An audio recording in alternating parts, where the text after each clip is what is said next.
how many times Miami takes the field at the Orange Bowl, it is still steamed by the memory of Boston College's banner day from 12 years back. Flutie flush.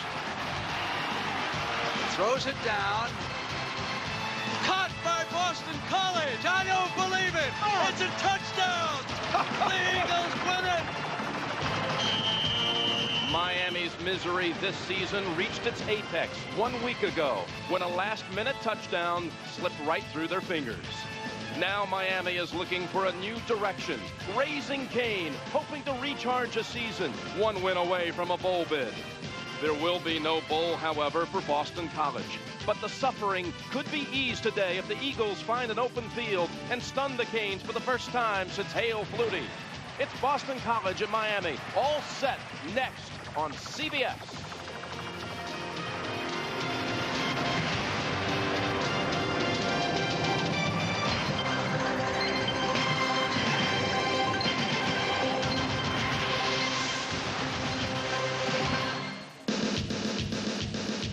South Florida with a heavy dose of sunshine on Senior Day at the Orange Bowl. For 20 Miami Hurricanes, one last grand entrance and a family salute on center stage. For Boston College's 11 seniors, for many, it's the last time they'll put on the pads.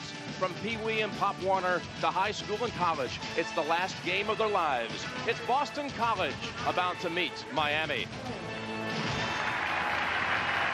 For Boston College, its season finale, 5-6 on the year. Miami is ranked 25th in the country.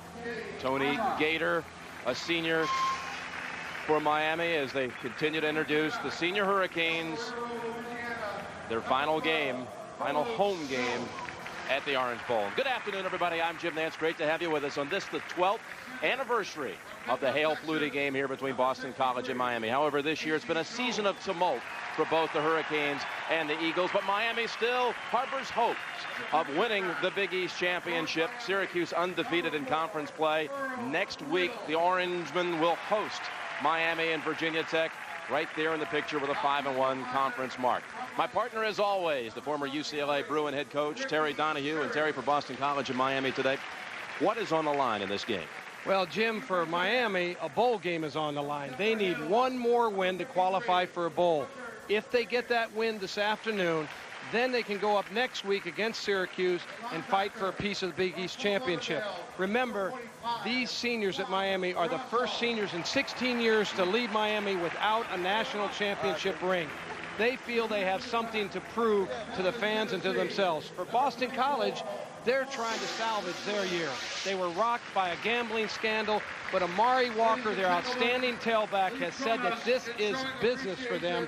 They're down here to beat Miami, finish the year 6-6. If they do, it'll be a remarkable finish to the year.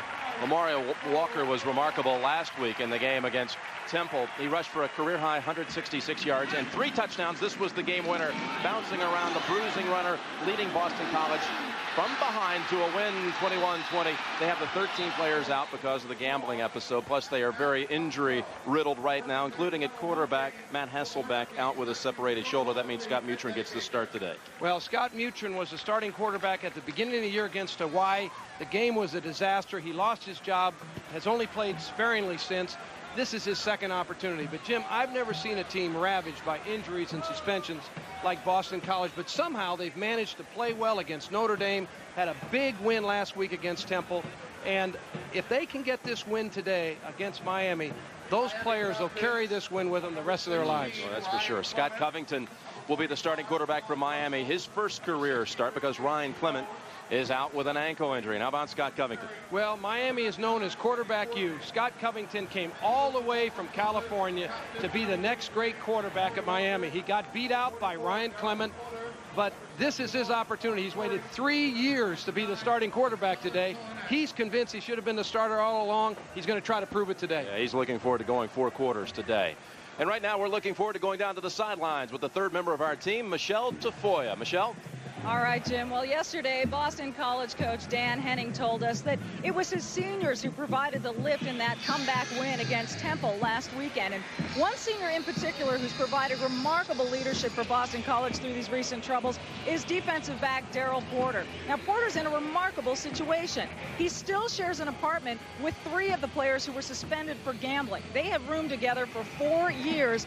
But he says that since the incident, they barely speak. And in fact, he's refused to let Marcus Bembry back into his life. He was one of the 2 who actually bet against Boston College. But you know, Jim, while Daryl Porter may have lost 3 friends back in Boston, he's a Fort Lauderdale native, and he's got 60 friends and family members here at the Orange Bowl to support him today. Let's send it back upstairs to you. And there's Daryl Porter. One day he thought he would play for the University of Miami. Wanted to go to Miami. Miami didn't recruit him. One of the players that you overlook in your local recruiting area. It happens all the time. What a beautiful day in the Miami land area. Sunny skies and the tropical breezes up to 17-mile-an-hour gusts. Miami 6-3 on the year, has suffered 3 straight home losses. That hasn't happened since 1977. What would this game today, if won by Boston College, what would it mean to the Eagles? Well, here's what Omari Walker said. You know, this team is searching for a win, searching for a big win, something that we can remember, something that we can look back and tell our grandchildren about, you know, when we're older, that we were down, you know, and down and out, and all the odds were against us and the world was against us. And we went down to Miami as underdogs in the Orange Bowl and ended up coming out victorious. I think that would be the final touches on a tough road. Tough road is an understatement. Undermanned because of the suspensions plus other injuries. Hasselbeck, their kicker, who had an outstanding season going. Hale Flutie was 12 years ago today. But Miami hasn't lost to Boston College since that time, winning the last 6. Tremaine Mack will receive the opening kick. He leads the nation in kickoff return yardage. He averages almost 37 yards a return. Boston College won the coin flip, but wants the football to start the second half. So Mack down it. They'll bring it out to the 20. Scott Covington gets his first start as a quarterback since November of '93, when he quarterbacked Dana Hills High School against Mission Viejo. Jim, we watched Scott Covington play in high school when I was out at UCLA. Saw him in a camp. He's an outstanding player. He's got a big, strong arm. And the coaches and players here at Miami have a lot of confidence in him. He has seen a lot of action this season. This is the 8th game he has seen action in. And here's the handoff. McMillan stopped by Porter all the way out to the 33-yard line, a run of 13. Behind Covington in the backfield is McMillan, who gained 13 yards on that carry. Nick Williams at fullback. Tony Gator, we saw the senior introduced. Yatil Green, who has a hamstring injury but will start. Chris Jones at tight end. Blaise Mercier, K.C. Jones at center, and a good one. Mike Weiner, Jay Ina. First down, Hurricanes.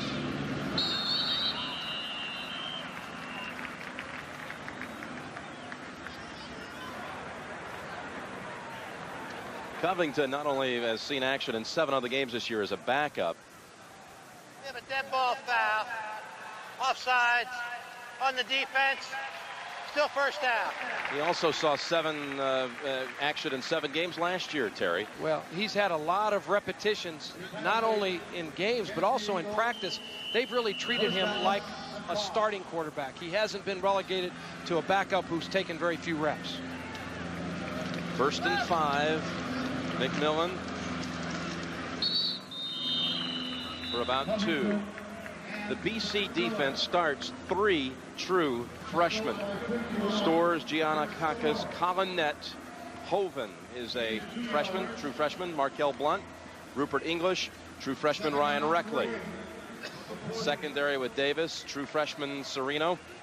Porter, the senior, toll free, a junior cornerback. 2nd down, 3 for Covington. 2 tight ends in. Mondrell Fulcher And also, Covington's pass off the hands of Fulcher. Freshman from Coffeyville, Kansas.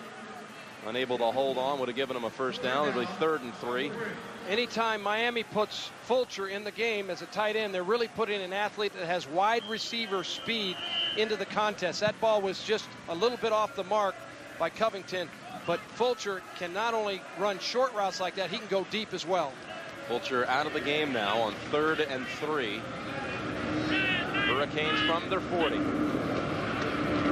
Flags down. Boston College may have jumped, which would give Miami the first. McMillan was stopped short after a gain of 1. Giannakakis had him in a bear hug.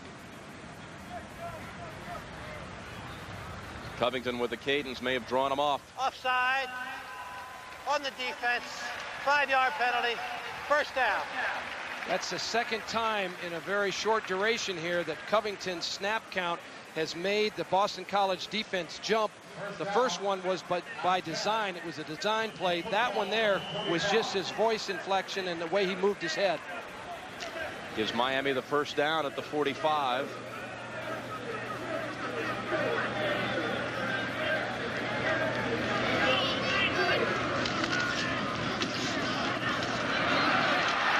McMillan goes flying, and he gains about 8. Porter and Davis popped him, jarred the helmet loose. One of the things that you have to be alert as an official is as soon as that helmet comes off a player, they need to blow this play dead. McMillan is a big, strong running back. He's short, but he's powerful at 216 pounds.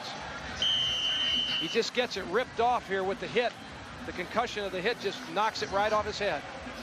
Tim Davis was the one who delivered the hit. 2nd down 4. Back to McMillan.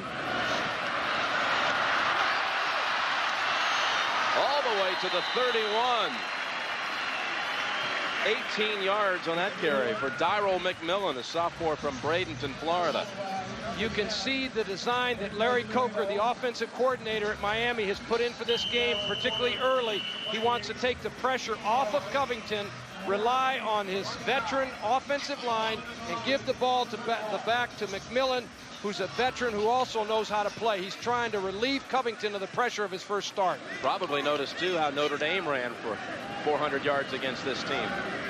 McMillan already with 39 yards on 4 carries.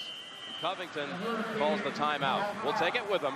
First quarter action, Miami with the first possession and driving. Magic Benton, Miami's wide receiver, lined up incorrectly. This has been one of the problems with Miami all year long. They've had some mental bust. It's frustrated Butch Davis and his coaching staff. The play clock got down to 3 seconds. Covington had to use it, burn a timeout right there and use it.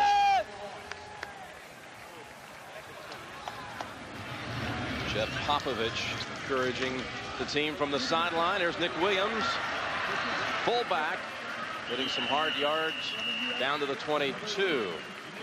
And a yard shy of the first. This is a critical game in the Big East. Virginia Tech with an early field goal on West Virginia. If West Virginia handed the Hokies a conference loss today, next week's Miami-Syracuse game, that's if Miami wins here today, would be for the Big East title and the right to go on to the Alliance. And if Virginia Tech wins, it could be possibly a 3-way tie, which will really complicate things in the conference. Little mix-up here, and it cost them yardage. 2nd and short. A collision between the quarterback and fullback, and Ryan Reckley took advantage to drop him for a loss. This is one of the things that can happen early in a ball game, Jim, when you have a new quarterback working with backs for the first time in a starting environment. Sometimes somebody goes the wrong way, gets confused, collide, disrupts your offensive rhythm. Cost him 4 yards, so it's 3rd and 5. Green and Gator lined up to the left, and Fulcher tucked in on the right side as a tight end. 3rd and 5, and they get the first down with McMillan all the way down to the 15. Mercier with a good block to lead him to 11 yards. I think that Butch Davis has wanted to be able to play like this all year long. He's wanted to be able to rely on that veteran offensive line and a good sound running game. He wants balance in his offense. And right there, McMillan is a powerful runner. It's just a hard, tough run by a good back. First down, here he is again. Only a 1 yard, maybe 2 yard gain this time. Hit first by Reckley. You know, this is what you love as a coach when you're playing a new quarterback. You want to be able to rely on other facets of your team to get you off to a good, positive start. And that's what Butch Davis, Larry Coker, the offensive coordinator at Miami, are able to do in this drive. Covington's only thrown one pass. They've been able to go another direction. 2nd and 8. That was an incomplete pass. So grinding it out. They continue to go to McMillan. And he's down to the 10. Miami really moved the ball quite well last week for 450 yards, but got only a touchdown against Virginia Tech inside the 20. It just was a disaster. Well, they really had a tough week in the scoring zone. And last year against Boston College, they gained a lot of yards, but only had 17 points in the game. And they reflected back and said it was in the scoring zone from the 20-yard line in that we had our problems. This is a critical area for Miami. 3rd and 5. This time on 3rd and 5, nowhere to run. Rupert English delivered the first blow, and Miami gets shut down inside the scoring zone again. They'll have to attempt the field goal. Well, Rupert English, the middle linebacker, he's the one that plays off the fullback. Nick Williams just defeated Williams on the block and came off and made an excellent play. You'd have to wonder down there, 3rd and 5, that's probably a pretty good area of the field to give Covington a chance to hit a ball. Andy Crossland to attempt a 27-yard field goal, and the kick, good. He had missed 2 last week after a 10 of 11 start to the season. Miami drives for an opening field goal.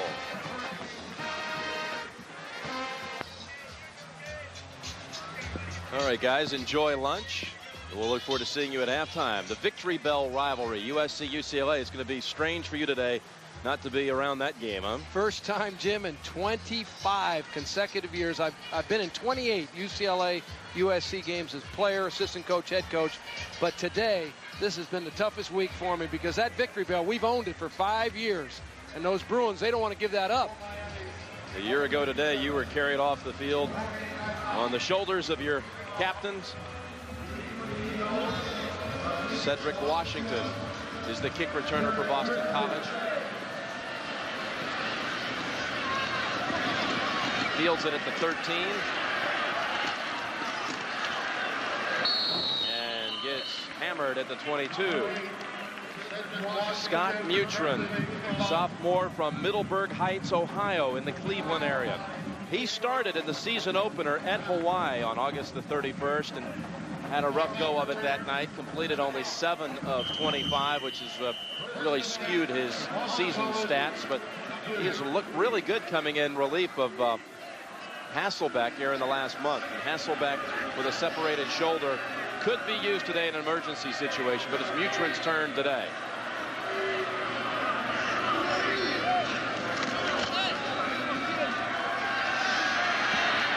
Looking for an open man and just throws it into the ground. That's a good. That's don't flag. They're going to call him for grounding. There was a receiver in the area, Terry. It was quite clear he was just throwing it away, but it looked to me like Scott Mutrin had made a good play. The screen was totally diagnosed by the Miami defense.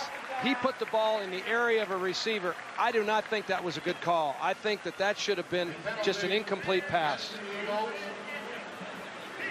And the double whammy with that penalty is you lose the down also. Well, and you get your quarterback off to such a negative start. Mutrin made a good play. He did the right thing, the way the coaches coach him, and then he got penalized for it. It's unfortunate.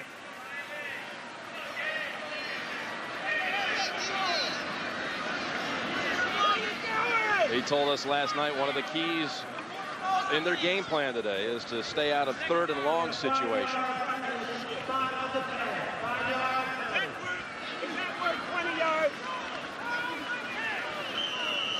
Boston College needs to just make first downs. When you're making first downs, you keep the opponent's offense off the field. And with their problems defensively, BC needs to make first downs, keep Miami's offense off the field. 2nd and 22. Omari Walker. Look how hard he's running all the way to the 23. Run of about 13 yards for the only 1,000-yard rusher in the Big East. He leads the conference, does Omari Walker, in rushing.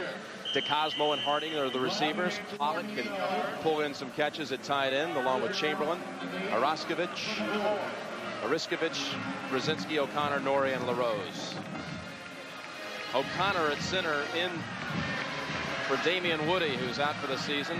Missed the last 2 games of the season with an injury. 3rd and 8. Mutrin's pass caught. First down. That's Mike Guazzo, starting wingback. Gain of 11. Mike Guazzo is a utility receiver. He plays a lot of different positions for Boston College. He can play wide out, tight end, running back. He does everything for him. He comes to an inside route. The key to that play, though, was the nice protection that Boston College gave to the quarterback. So they face 2nd and 22, and they managed to pick up the first down.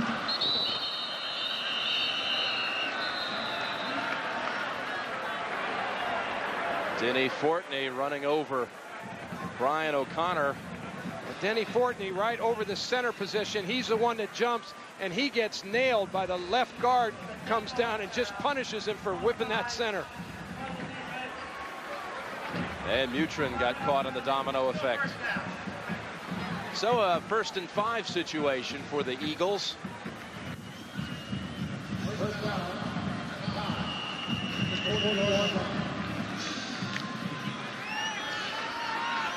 Mutrin, a sophomore, who told us how much he admires the way the senior captains have held this team together. Mutrin looking right side, and good piece of defending there by Dwayne Starks. Anthony DeCosmo was the receiver. Scott Mutrin told us last night that his favorite receiver on this team was Anthony DeCosmo. He likes to put the ball to him because he thinks he can go up and get it. Excellent play, though, on defense by Dwayne Starks. Starks, a junior from right here in Miami. 2nd and 5.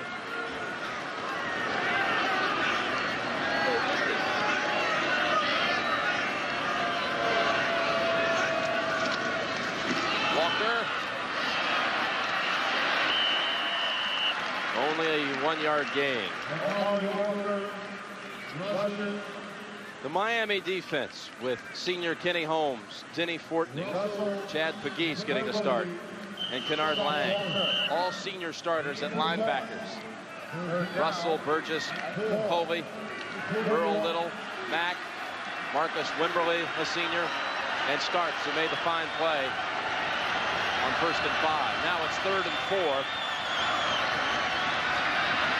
Mutrin, look out. He is pummeled by Kenny Holmes.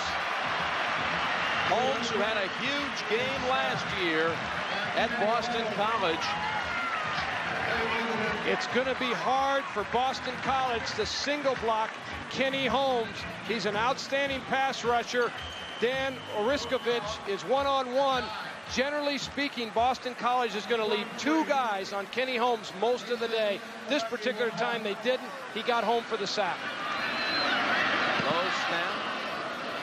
But Malicki gets the kick away. Starks on the return. Chamberlain drives him down at the 24. Kenny Holmes, according to Dan Henning, last year single-handedly beat us. He comes up with a huge play early. Chamberlain, fouled. That's a tackle for the Eagles.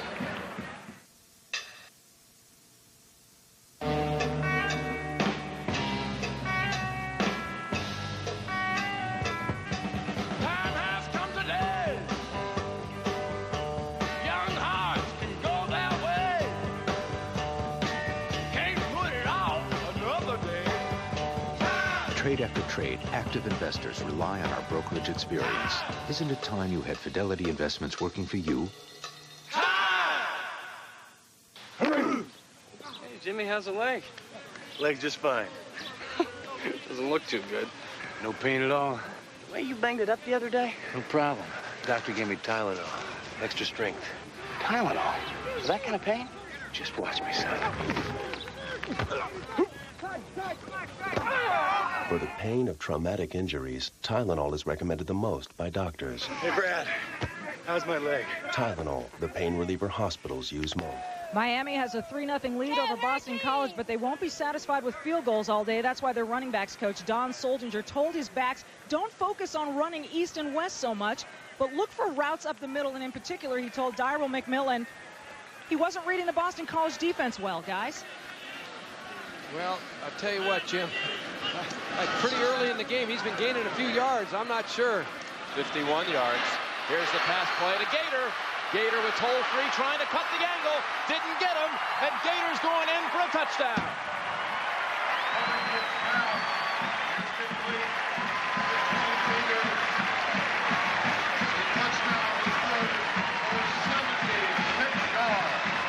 Tony Gator, 76 yards down the sideline for a touchdown. Tony Gator is the fastest of all the Miami wide receivers. To see him make a play like this after last week's critical drop against West Virginia, he's got to be the most excited player on the Miami squad. Gnawing at him all week. The drop on the goal line that would have tied the game in the last minute with Virginia Tech. But he gets the big strike, 76 yards, 10-0, Miami. Tony Gator, so explosive. His first start came earlier this year in a game against Pitt. He caught 4 passes, 3 of them going for touchdowns, including 1 covering 85 yards. Well, and once Tony Gator gets out in the open, Jim, he's hard to catch. No one on the Boston College team can run as fast as Tony Gator. Once he gets a step on that defense, he's gone. Jorge Gaitan with the kick. Cedric Washington wanting to run it back. He will get the chance from the 9. Washington across the 30, 40, 44-yard line. Tremaine Mack in on the tackle after a 35-yard return. So Gators' euphoria today, well, trying to balance the despair of 1 week ago when this happened. Well, that was such a critical play in that game, too, and the ball hit Tony Gator right in the hands. He knew at the moment that he dropped it that was the biggest play in the game. But, you know, games never really come down just to one play. They come down to a whole series of plays, and that's the thing the Miami coaches have tried to explain to him all week long. Amari Walker for about 3. Boston College must be careful here. They already trailed 10-0 in the first quarter. They want to take advantage of that fine kick return by Cedric Washington. Boston College is a team that has an awful lot of character, particularly in view of all the troubles they've had this season. And I've seen them against Notre Dame, as you have. And last week against Temple, they came back after being down 14-0. They've got a lot of fight to them. 2nd down and 7 near midfield. Neutron across the middle. Good pass. It's Pollock in Miami territory at the 37. 15-yard completion. Boston College is spreading the field, which is different than what Dan Henning normally likes to do because they've lost so many tight ends in their offense. They're usually a 3 tight end offense. They're usually in tight formation. Today, because of the injuries and suspensions, he spread the field against Miami. That's thinning out the defense. That's giving Scott Neutron a better chance to have some throwing lanes. Walker off right tackle. A gain of 3. Burgess on the tackle. Walker stopped by 54. Virginia Tech still 3-0 over West Virginia, and many thought that the Hokies could get picked off today coming off the emotional win here at the Orange Bowl last week. It's hard to be up at that emotional level 2 weeks in a row that they were against Miami last week, they're going to have to struggle emotionally, but they have so much on the line. They've got a tie for the Big East Championship right at their grasp. Plus, they have Virginia coming up in 6 days, so a lot of reasons emotionally why they could be off today. On second down, Mutrin fires it. A pass was Intended for Derek Crittenden.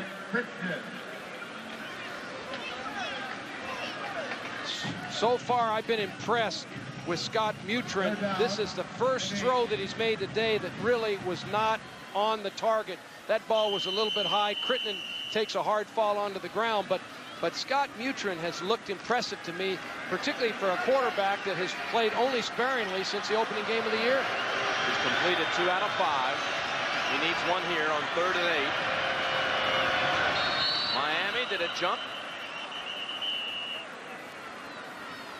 Or was it drawn off? Miami wanting to blitz there on 3rd and 8. The right guard, Mark Norrie, flinched a little bit, drew the Miami defense off.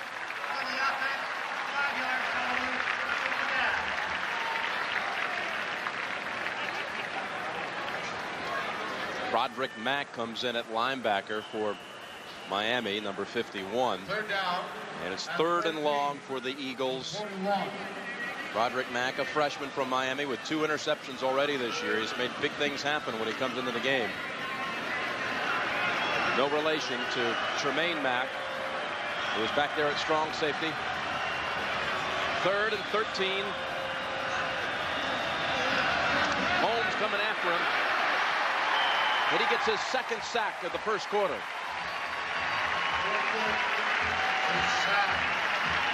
Boston College is going to have to change their protection scheme to take care of Kenny Holmes.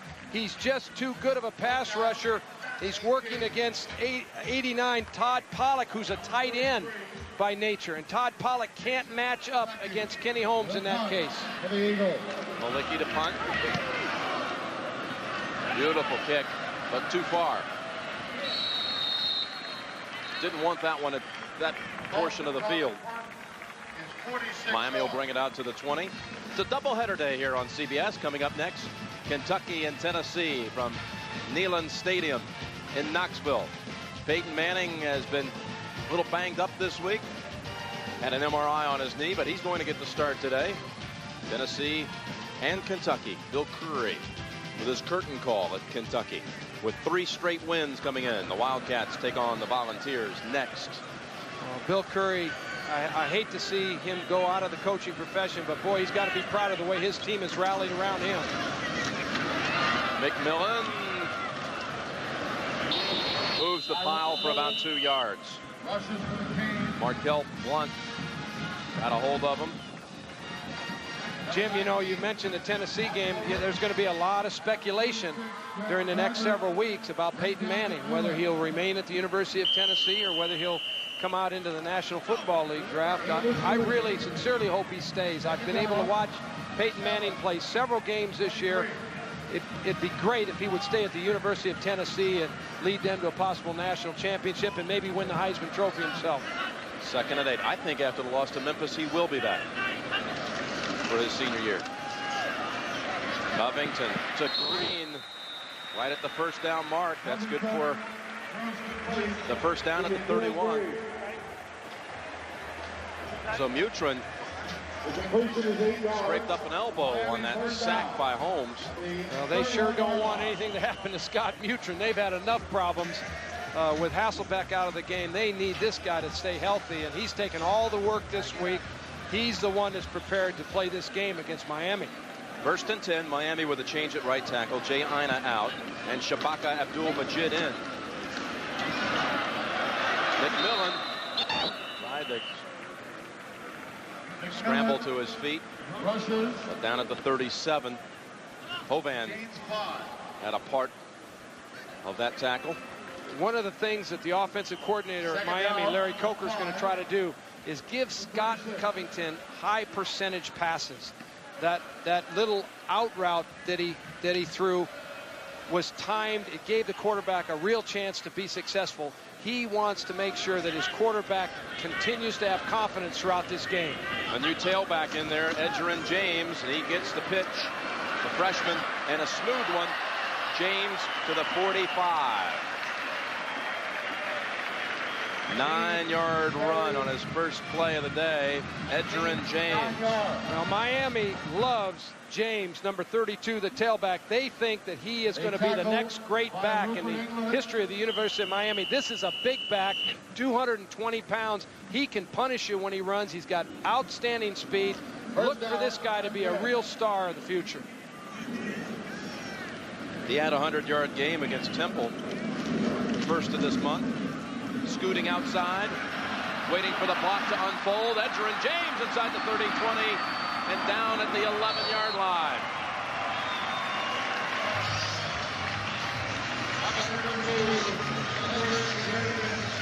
A classic example right here why the coaches love this freshman. Well, the left guard, Carlos Calles, is going to pull around on a little counter play and lead James on this play, and James does an outstanding job of reading the block of 72. Calles here, he just breaks to the clear. I'm surprised that he didn't turn on the afterburners and put this thing down the field a little bit further. He had a chance to make a long touchdown run. 44 yards, though, the longest of his young career. James shakes free for the quarter and gets into the end zone. Touchdown, Miami.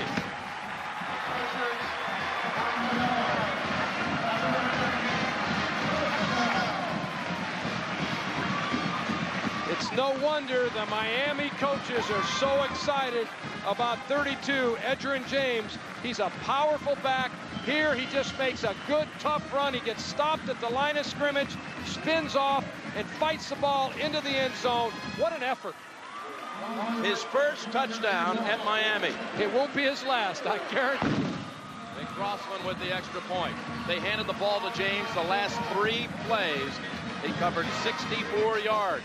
11 on the last carry, and Miami leads 17-0. Miami, with just 4 seconds to go in the first quarter, leads 17-0. Well, one of the things that you always look for in a fullback is the ability to block. Carlos Joseph, number 40, he's the man that sprung the initial hold that allowed James to get back to the line of scrimmage, but then it's all James from there. He just works the spin move by the back, ran right over the free safety, Darryl Porter, made an outstanding play. Crittenden on the return. And that's the one bright spot for Boston College so far, the way they return the kicks. They're getting a lot of chances. Miami has scored on all 3 possessions. Leading after the first quarter, 17-0. We'll return to the Orange Bowl after this message and a word from your local station. The Orange Bowl with Miami in front, 17-0. Jim Nance, Terry Donahue, Michelle Tafoya. There's Omari Walker. He set a career high 158 yards rushing against Notre Dame, only to top it last week with 166 against Temple. First down, Eagles. Butrin. Dangerous pass and incomplete. In and out of the hands of Derek Crittenden. It's update time, so let's send it up the East Coast to our men, Pat O'Brien in New York. All right, Jim, BYU has gone up 10-0 at Utah on this Brian McKenzie 12-yard touchdown run. It was McKenzie's 10th touchdown of the season. The winner of this game advances to the WAC title game to play at Wyoming on December 7th. Back to our guy, Jim Nance. You know, Utah had such a promising season until Rice came in and shocked them in a big fashion, 51-10. Well, and what if BYU ends up the season 13-1? What will that do to the bowl picture? Walker with a carry that netted a 1-yard loss. My thought on that, Terry, is certainly a lot of things can happen between now and December the 8th when the Alliance Bowls will be figured out. But my hunch is BYU is going to be left out of the Alliance and will end up in the Cotton Bowl. Do you really think? I really think so. Well, it'd be a real blow for LaVell Edwards and his coaches and team. 13-1, and you don't get into the alliance. That's tough. I think right now it's Notre Dame and Penn State as the two at-larges. There are only two from outside the conferences that you can pick. Butrin on 3rd and long. Walker. Oh, what a tackle. Kenny Holmes again, feasting on Boston College as he did a year ago when he blocked 2 field goals and actually got a hand on a 3rd field goal try also. Well, Kenny Holmes is a player that just seems to play at another level against Boston College. Amari Walker does an outstanding job of blocking him. Then all of a sudden, he feels the screen. He feels the screen. He looks around, and then he breaks up on that ball and tackles Amari Walker. That play was not designed to go to Amari Walker. Malicki into the breeze this time, fielded by Starks at the 30. Oh, what a nice tackle downfield by Mike Cloud, the backup tailback. Ice Wars, the USA versus the world. Coverage coming on Thanksgiving Day at 2:30 Eastern time. Then Friday night coverage at 9, featuring Brian Boitano and Paul Wiley from the United States. Take on the world team with Katarina Witt and Kurt Browning. McMillan has returned to the backfield. Edgerrin James, so brilliant, with 3 carries for 64 yards and a touchdown. Certain to see more action today, but McMillan the starter. Green out to the 40. You know, Jim, I was mentioning earlier, that's a simple little call by Larry Coker, the offensive coordinator, but it gives Covington a chance to hit a 2-yard pass. Larry Coker, the offensive coordinator, he hits the ball, 2-yard pass, and then a great athlete like Yatil Green takes it up the field for another 2 or 3 yard gain. All of a sudden you're sitting there and you're in 2nd and 3 or 2nd and 4, and you've given your quarterback some confidence. The more balls a quarterback hits, the faster his confidence grows in a game. The sports management major from Laguna Niguel, California, hands off to James. Stork trying to get him. He broke away. That's another fine run. It only gains about 4 yards, but could have been about a 5-yard loss. Well, he's a glider, isn't he? Well, there's no question that Storrs from Boston College had him wrapped up. Coaches talk about this as just being a tough run where you don't have good blocking. You just have to make something happen on your own. That's why you go out and you recruit great running backs. They can turn no play into a positive game. First down, Miami. No flag. Just straight ahead. James for about 3 yards. Covington with a pretty coy cadence. He's already drawn him off a couple of times today. Covington's voice has been a problem for Boston College. Even though he didn't draw Boston College off that time, he made him recoil. They came across the line of scrimmage, jumped back, had to start all over again. That takes away your aggressiveness as a defensive lineman. He's doing an outstanding job with his voice. Covington 3 out of 4 passing for 90 yards and the touchdown. Covered 76 yards to Gator. Here's Gator again. Juking, freeing himself for a first down all the way to the 42-yard line. This is a guy who Butch Davis told us it's an injustice he didn't get to play wide receiver his whole career. Well, he's been moved from running back to wide receiver, but this is what you want to do. Give the ball to a guy who can make yards after the catch. Right there, the pass is for no gain, but because he has running ability, he can take the ball and move the chains for you. Boston College's biggest concern defensively was yards after the catch. Bill Almazian, their defensive coordinator, talked about that this week. James, look at this guy. Oh, he is really hungry today. Advances the football inside of the 40. Virginia Tech has scored on a touchdown pass to move ahead 10-0. Missouri, Kansas. I was in that game for 4 years when I coached at the University of Kansas. I'll tell you, there's no love lost between those two. 7, the football at the 40. Yale and Harvard. Carmen Cose's last game for 32 years. Retiring after after today. What a contribution he made in college football. And what a great guy. Second down, screen, James, and diving near the first. Throws complete to James. Number 44, Great backs are gifted with certain things. Vision is one thing, and cutting ability is another. When you get a screen pass, you've got to be able to plant and cut and turn the ball immediately up the field. That's what James can do. He plants, cuts, and gets the ball north and south, falls forward for positive yardage. The measure for the first down. He took a screen pass against Temple, did Edgerrin James, and he ran 69 yards with the football. So he's broken a couple of big plays before today. They were hoping to redshirt him this year, Terry, but Danielle Ferguson knocked out with an injury for the rest of the year, a dislocated hip, and they needed to activate him for the November 2nd game against Temple when he lost the year. That's always tough on a head coach when you're trying to make a decision to save a guy's eligibility, or you have to play him. In this case, the injury necessitated taking him off the bench and letting him play. But in the long run, it may be the best thing for him because he's gaining invaluable playing experience this year. And next year, he'll be a much better player as a result. And redshirting generally doesn't give you that on-the-field experience that you need so much.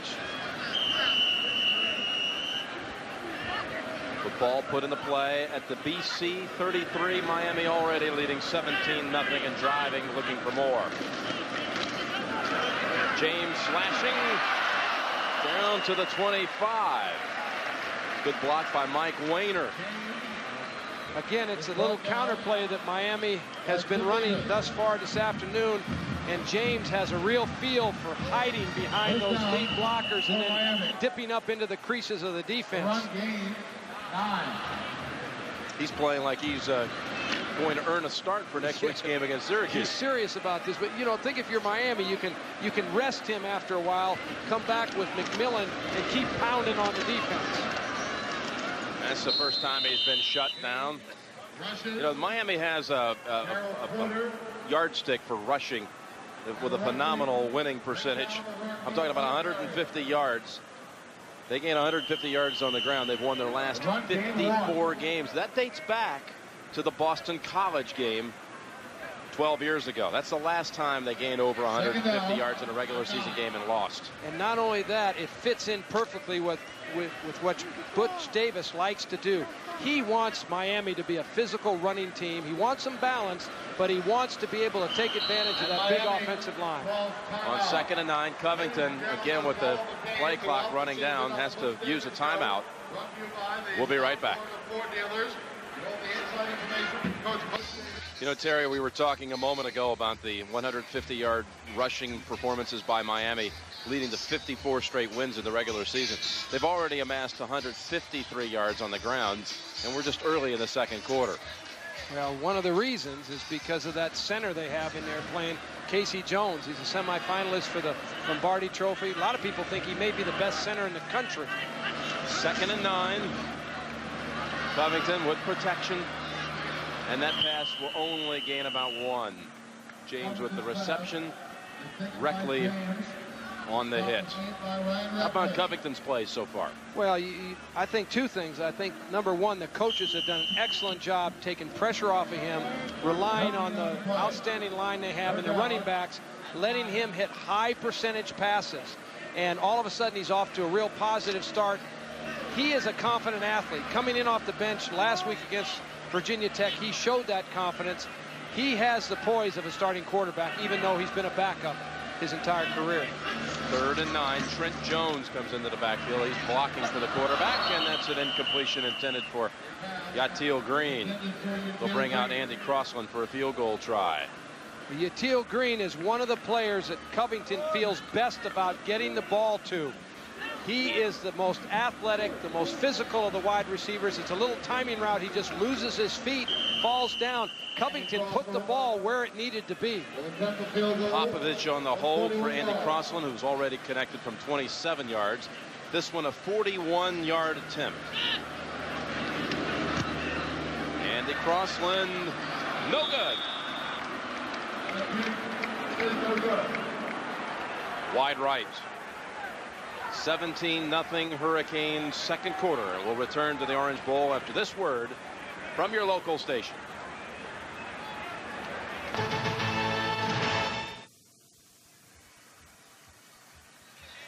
41-yard try missed by Crossland. What happened, Terry? Well, anytime you try to kick a field goal or PAT, you need a good snap, a good hold, which in this case it was. You need to protect your kicker, and then your kicker's got to perform.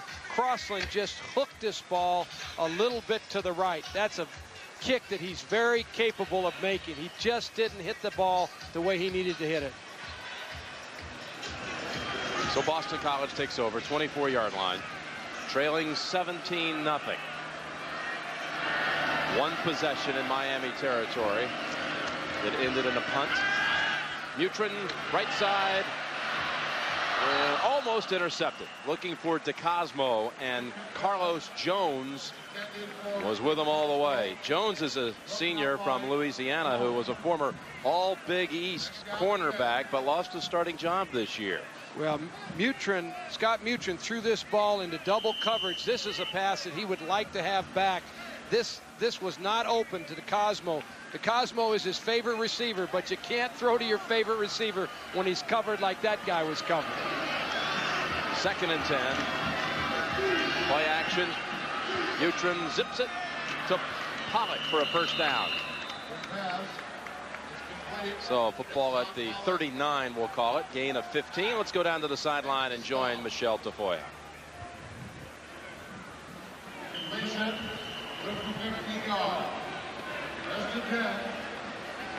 All right, we'll get back to Michelle in a moment. Work out some of the gremlins, and we'll pick it up with BC at the 39.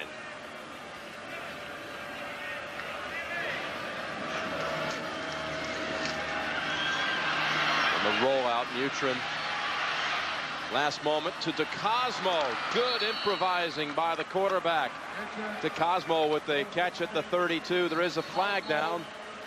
That was Scott Mutrin's best play of the game thus far.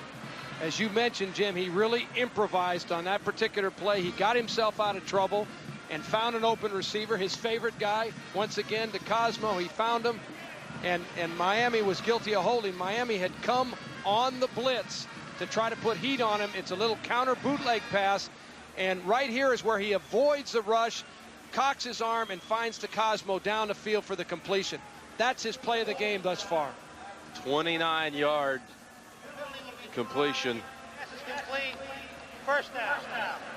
Kennard Lang comes out at defensive end. Booker Pickett replaces him for Miami. DeCosmo staying with his quarterback too. He had to pick himself off the ground, and you know, the timing between Mutrin and DeCosmo can't be all that great. They haven't worked together as a team, a starting team all season long, so they're trying to come uphill with it, and they're doing a good job.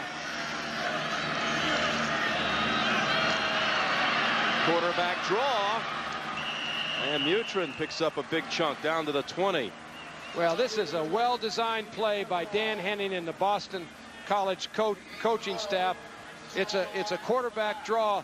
The right guard, Mark Norrie, is the one who pulls around and makes a key block, number 71. But look at the eyes of the quarterback trying to find the lane to put that ball into. Finally, he does, protects the ball, gets it upfield, gets his shoulder pads down, gets hit by Tremaine Mack there. That's not the guy you really want to get hit by, but makes a good positive yardage. His longest run of the season, a 12-yard keep. Boston College's first threat, and Walker denied and dropped for a 3-yard loss by Chad Pegues. Chad Pegues, number 94, in the middle of the screen is the one. He comes off the block. He fights the block of the center. Brian O'Connor comes back against it, makes that play. That's the way you want your inside tackles to play, and the inside tackle position has been a big problem for Miami's defense this year. They haven't been the anchor points that they needed them to be. Second down. Mutrin going to DeCosmo. Caught for a touchdown. Touchdown, Boston College.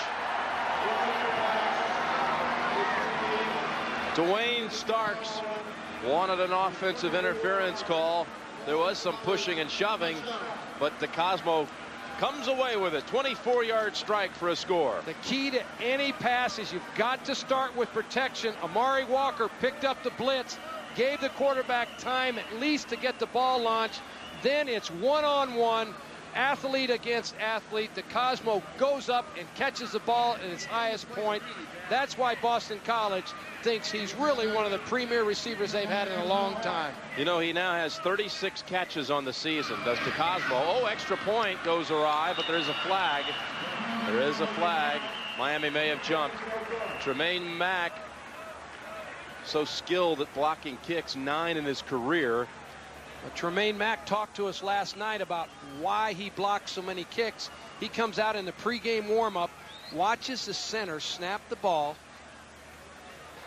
We have an offside penalty on the defense. Half the distance to the goal. Free kick from the 1.5-yard line. They're going to go for 2 now.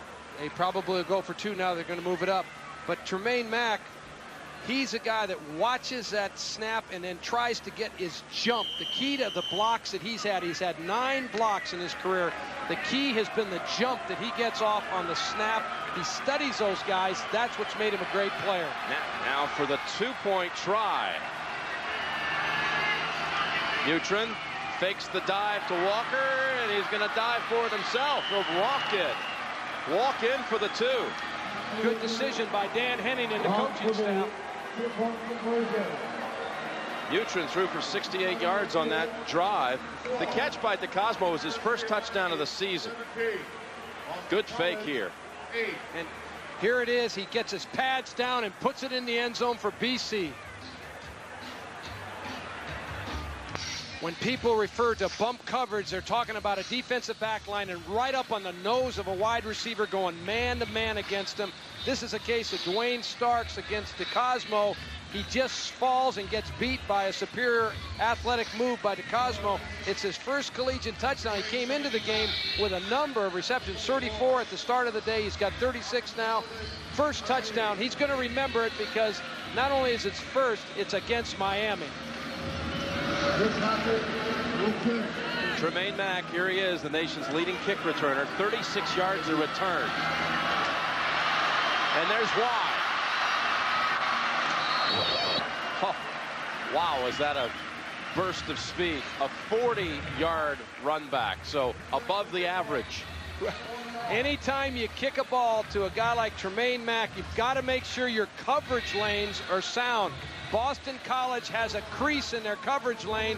Tremaine Mack sees it, he hits it to the outside, and then uses his speed and athleticism to hit that crease for that return. Gives Miami outstanding field position to start this drive. Mack, a junior from Tyler, Texas, home of the Tyler Rose, Earl Campbell. First down carry by Trent Jones, who started last week at tailback. And Jones out to the 48. So this is the 3rd different tailback we've seen for Miami. And all of them look impressive. One of the primary reasons is because that offensive line, led by Casey Jones, they're dominating the line of scrimmage right now. All 5 of the offensive linemen for Miami returned from last year. So last year's woes are this year's blessing, if you will. Casey Jones, a 4-year starter at center. He'll snap it to Covington from the 49. 2nd down and 3. Jones close to the 1st. Jones. You know, and going back to Casey Jones, when you and I were visiting with him last night, he talked about, I asked him who the best football player he played against in his career was, and he thought for a while. He says, I played against a lot of good ones, but the best I had to play against was Warren Sapp, who I had to block in practice all the time. And when you're blocking a player like Warren Sapp, you get better. And Casey Jones got better because he was playing against one of the best in Miami history in Warren Sapp, day in and day out. 3rd and short, and that picks up the 1st down. Jones again getting to work on this series. Up the middle. So Jones running it, Casey Jones blocking for him. And eventually, as you mentioned, this is going to take a toll against Boston College's defense when you can alternate 3 fresh tailbacks, keep pounding at them.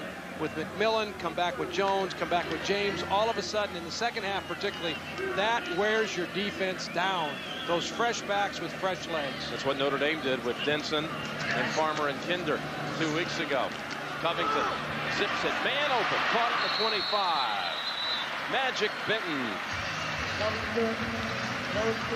Magic Benton opened up this season with some phenomenal games. His first 3 were over 100 yards, but has really fizzled out since then. Scott Covington finds him on the sideline, puts the ball a little bit high, but Magic Benton goes up, extends for that ball, catches it at its highest point, pulls it in. That is an excellent reception. Miami has been waiting for Magic Benton to do that for several games. Backup offensive line in there now with Caillas, Perry, and Jay Johnson. So 3 subs on the offensive line for the Hurricanes on this drive. Miami likes to rotate those offensive linemen. False start on the offense. 5-yard penalty. Repeat first down. They always like to put in their second string line, except they leave Casey Jones in there. They know who the center of that line is and where they need to be stable. They want the snap to the quarterback to be secure. They leave Casey Jones in there. Stalin Collinette shaken up, and they can't afford to be without him. Jones for about 2. Jones rushes for the Canes. Miami has been moving the football. First 3 possessions ended in scores, and then the last one a missed field goal try. Well, and they've been moving it the way Butch Davis likes to move it. Running the ball, dominating the line of scrimmage, taking time off the clock, and not having to put the whole game on your quarterback athlete. 2nd and 13. Covington has completed 7 of 9 today for 125 yards and a touchdown. There's his 8th completion. Nick Williams. He's a good receiver out of the backfield. Well, and Nick Williams last week against Virginia Tech had an outstanding first half, then kind of fell silent in the second half. Covington just found him out of the backfield there, threw the ball, perfect strike. Nick Williams is a 270-pound fullback. Now, how would you like that guy isolating on you, or if you're a 185-pound defensive back trying to come up and tackle that guy? The Mountaineers with a touchdown in Blacksburg, Virginia, 10-7 Hokies. Here it's 3rd and 1. And again, a little mix-up on the exchange that, will cost them. That's just the inexperience of Covington not being the starting quarterback and having to work with backs that he just hasn't been with on a regular basis in game competition. Williams, the fullback, may have been a little tight on his route. Covington may have been a little tight on his route. I'm not sure, but I am sure that those kinds of mix-ups are what drives a coaching staff crazy when you're in 3rd and 1. Well, they survive it. Williams able to fall for the first. First down from the 15. Covington to the end zone. Good pass. Touchdown, Miami. Mondrell Fulcher.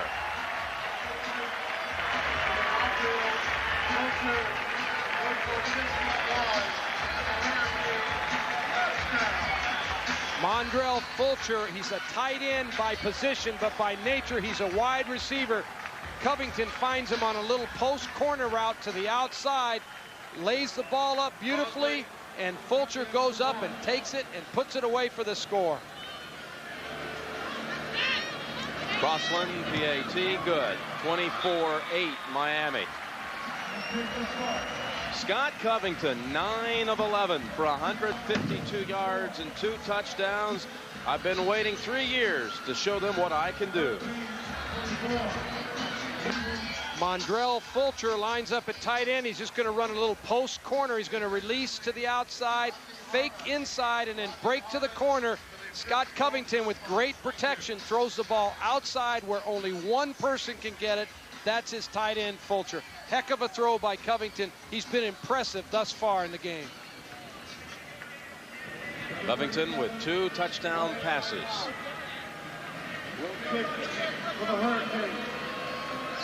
Hey, who knows, Jim? If Covington keeps playing like this, Miami may have a controversy at quarterback next week for the Syracuse game. Right.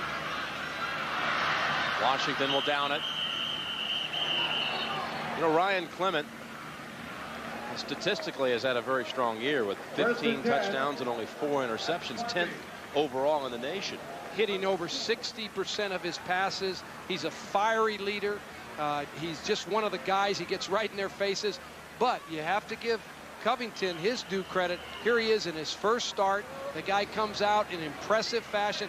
He has felt all along that he should be the quarterback. I've been through that with players. It's a difficult situation for Butch Davis and Larry Coker, the offensive coordinator at Miami, to solve. It's a nice problem to have, though. 2 good players. Amari Walker straight ahead for 11. Rushes for the Eagles. Amari Walker is a player who described himself as a straight-ahead power runner, somebody who likes to punish the defense.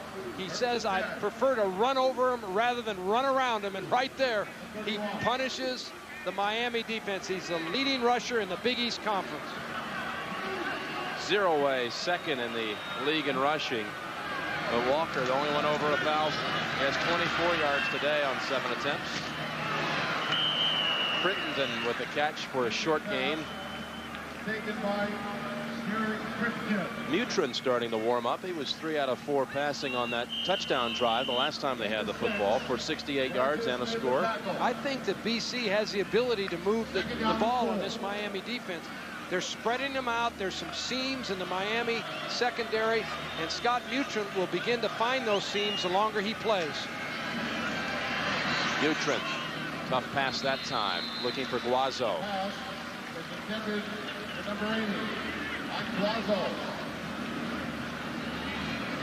Third down, 4. There's an injured player on the field.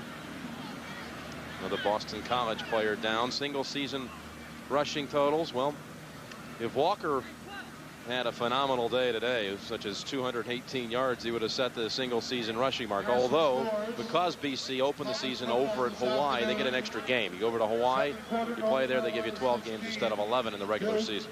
Well, you know, in visiting with Amari Walker, I was just so impressed. He's one of the 4 captains for Boston College.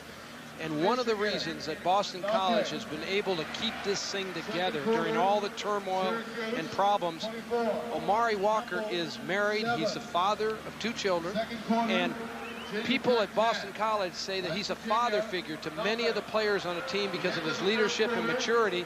And here's a guy that has really helped, along with the other 3 captains, to keep this ship afloat for Dan Henning and the coaching staff. You got to respect a guy like that. He's got character. He cares about Boston College. The whole incident really hurt a lot of the kids on the team at BC, Amari Walker being one of them. Some of the guys from Boston College had suggested that they would approach this game against Miami like it was their bowl game, since it's the last game of the regular season. But Amari Walker said, this is no bowl game. I've been to 2 bowls. This is no bowl game. Bowl game is a reward. This is a business trip. You're right. And he said the business was to come down and whip Miami so we could finish the season 6-6. Let's go down to the sidelines to Michelle. All right, while we're waiting for this injury update, just in addition to Amari Walker's story, he said earlier in the season he was really frustrated with his limited playing time. He even considered leaving the football team but staying at Boston College. He had a tenuous relationship with Dan Henning. In fact, the day after Walker ran for 143 yards against Navy, it's reported that Henning walked up to him and said, I'm still going to find a replacement for you. I haven't found him yet, but I'm going to. Now, since that time, the 2 have obviously worked out their differences, and Amari Walker says he is definitely coming back to play for this team next year, and he hopes that Henning is too. Guys? Yeah, they've certainly worked out their differences, and has great respect for Dan Henning now and the way Henning handled the entire situation during the gambling scandal. You know, and sometimes in a coaching relationship, there's just a lack of communication, if you will. I've been in that situation myself where players thought I felt one way, and I really didn't feel like that at all. And I think that's how Dan Henning was. When he said that to Amari Walker, what Michelle reported, and she's 100% right, Amari Walker took it negatively. I think Dan Henning meant it as a motivational factor. Hey, I'm going to find somebody to replace you. 147 is not enough. We want 200 out of you. But their relationship was strained, but Amari Walker certainly has a great deal of respect for Dan Henning. Dan Ariskovich is the injured player, their starting left tackle, and a senior. He was matched up against Kenny Holmes. And afraid that foot might have gotten planted and twisted, and he's still receiving attention on the field.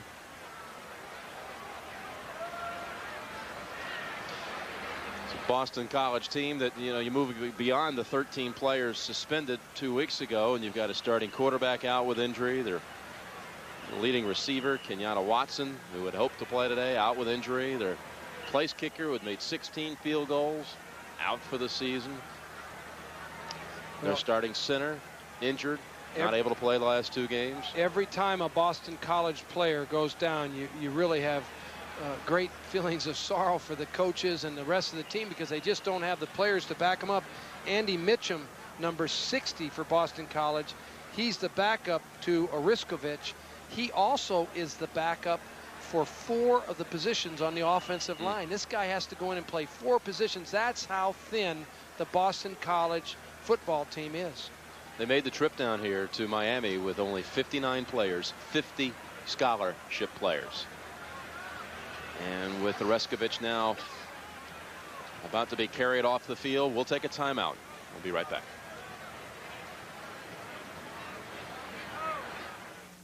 Experience for everybody, coaches and players alike. Andy Mitchum has replaced him on the left side, and it's 3rd and 4 for the Eagles.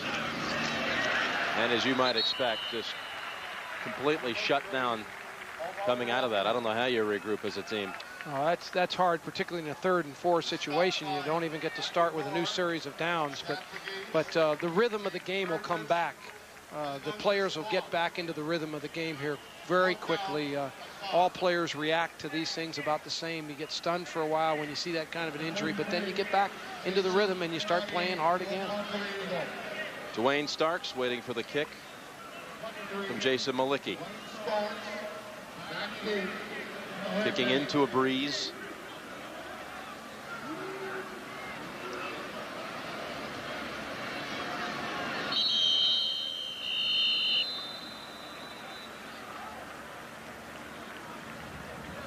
Delay the game by the kicking team. It's a smart move 5-yard penalty, repeat 4th down. by Dan Henning. He tried to take some time off the clock. Miami didn't use a timeout to stop the clock, and Dan Henning just let it expire so his defense has less time to play. It's a good move. You give up 5 yards of field position, but what's more valuable to you right now is time. Just 1:14 remaining in the first half.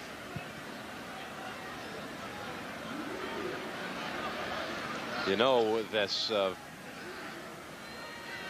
wind you're kicking into, that Miami is likely to be set up.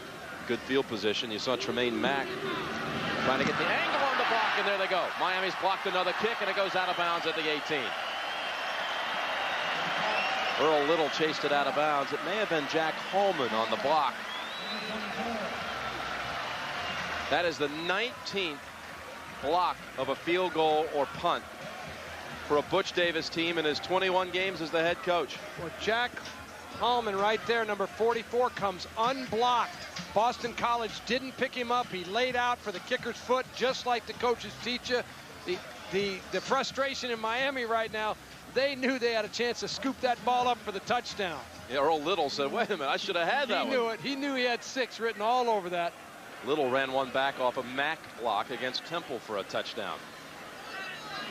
It was 69 seconds. Covington looking to the end zone again, and almost Magic Benton had his fingers on it. Tim Davis on the coverage. Looked like a catchable ball first glance, Terry. Well, Magic Benton ran down the middle of the defense against man coverage. He just tried to outrun the defensive back, which he did. He came inside, just didn't get his head around quite fast enough to catch that ball.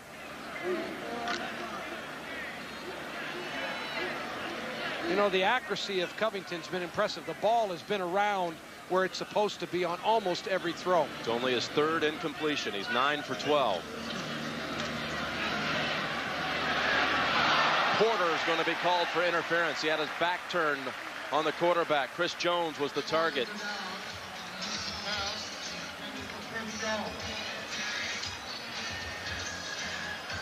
Chris Jones was the intended target.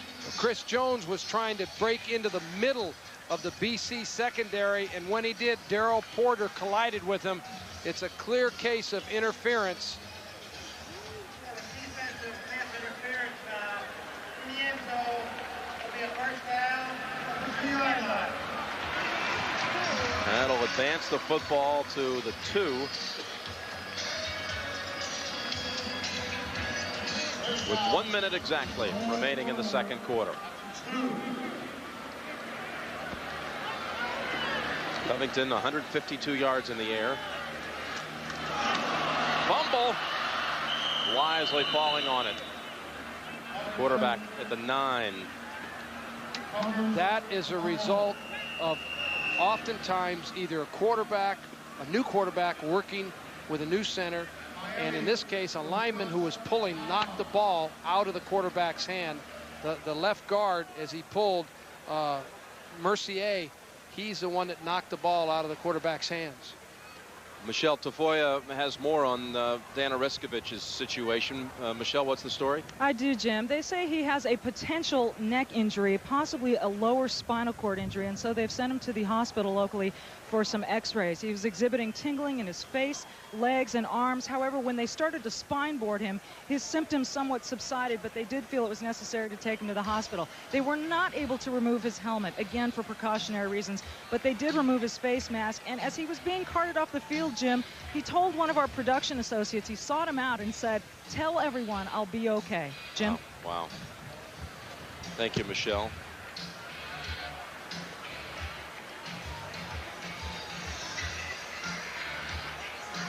Going to Health South Medical Center here in Miami. Well, all we can do, Jim, is send our best wishes to he and his family, and hope and pray that everything's all right. You know, here in Miami, they have a phenomenal group of doctors that work on spinal cord injuries, the Miami Project, under Dr. Barth Green's supervision, and all started by the Bonacani family after Mark Bonacani suffered a spinal cord injury in a college football game 10 years ago. They're making great strides at the Miami Project, as they say, to cure paralysis. Wouldn't we all love to see that? What a great cause. Miami Project. Here's a 2nd and goal. Pass intended for Daphnis, who caught a touchdown last year against Boston College.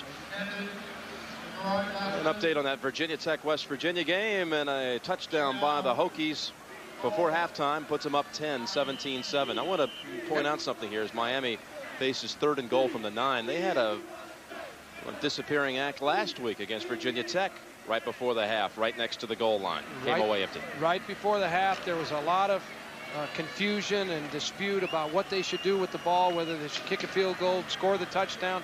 But Miami's not been great in the scoring zone the last couple weeks. In the end zone, caught for a moment by Green and then deflected on impact by Tim Davis. What you want to do is get the ball into your best player's hands. Yatil Green is the best wide receiver at Miami. He runs a little fade route, and the ball was underthrown by Covington just a little bit. He had to come back for it. When he did, he got knocked loose from it by Tim Davis, number 27. This is just like last week, where they missed a 22-yarder before that. 26 yards. Can they make it? No! Identical. Deja vu. Mackerel. I'm telling you what now. Butch Davis is not going to take this lightly. I know he's up 24-8, but he has a chance to put this game away in the first half. Crossland has got to be able to make those kicks for him. Almost a carbon copy to what happened last week. Crossland missed a 22-yard try, and again it was right. Well, what happens to you as a coach, you want to give your kicker confidence. You want to be able to support him, but at the same time, he's in a zone there that he needs to make that kick. Your first string kicker has got to be able to put those points on the board for your offensive team. Walker for 5, and you know that had to be in his mind. Oh, it had to be. Been talked about all week around Miami, the blown opportunity that really hurt them in their loss to Virginia Tech right before halftime. And he can make that kick, and kicking is so much confidence. The kickers are on an island by themselves. It's a tough position to be in, but you got to have a guy that you can count on in that situation. Andy Crossland's a better kicker than that. He's proven that in the past. He'll bounce back. He's a competitor, but he's got to be able to make those. Yeah, he made 10 of his first 11 this season. I know he was hot as he could be. Now he's only 1 out of his last 4, Terry, over the last 2 weeks. Or actually 1 of his last 5. That's the end of the first half. The score, Miami 24, BC 8. Pat O'Brien, Craig James, Danny Sheridan coming along after this message and a word from your local station.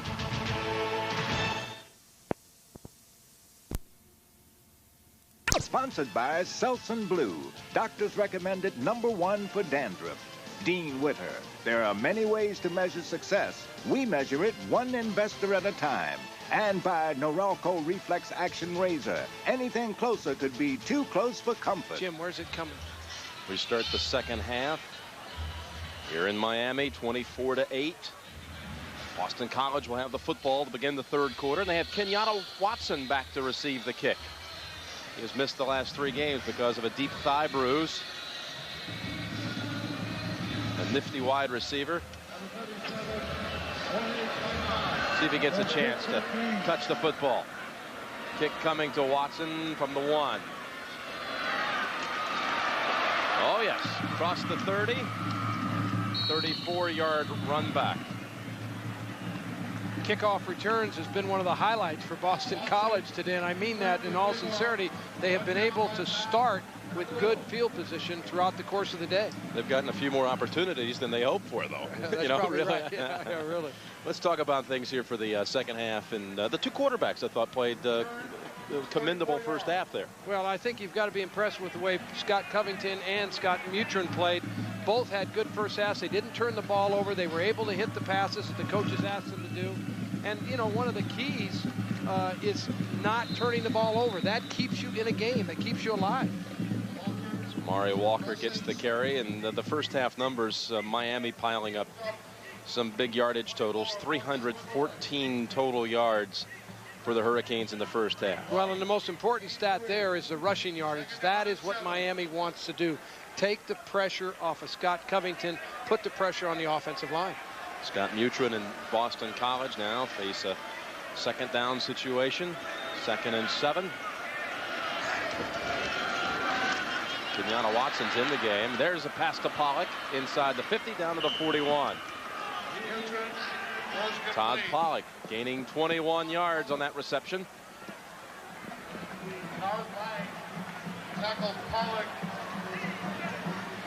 There's not been another update from the Boston College people on Dan Oreskovich's situation. Sent to a local hospital, Health South Medical Center. Carted off the field late in the first half. 1st and 10 BC.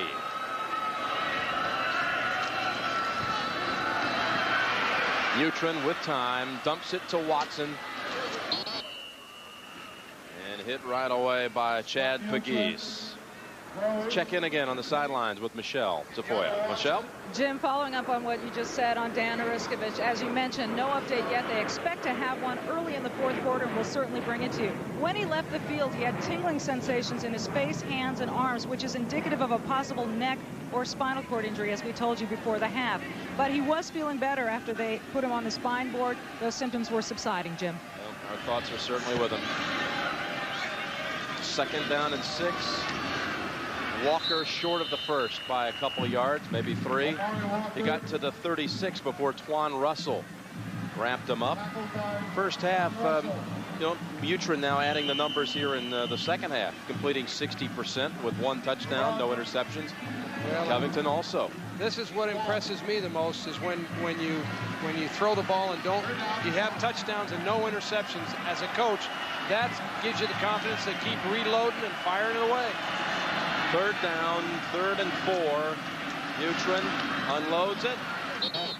And that final hit by Russell may have knocked him across the 1st down yardage. He's very close. Tremaine Mack and Twan Russell double teamed him. Russell with a hit, though, may have pushed Pollock across for the first down.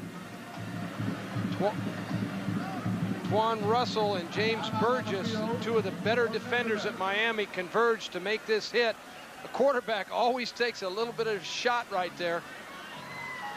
It was Burgess coming in on Mutrin. So they'll measure here. Will it be 4th and inches or first down BC? Nose of the football touching the marker. That's a first down for Boston College. Game was 5 yards. Michigan has inched closer to Ohio State, now 9-7 in the third. The Buckeyes lead.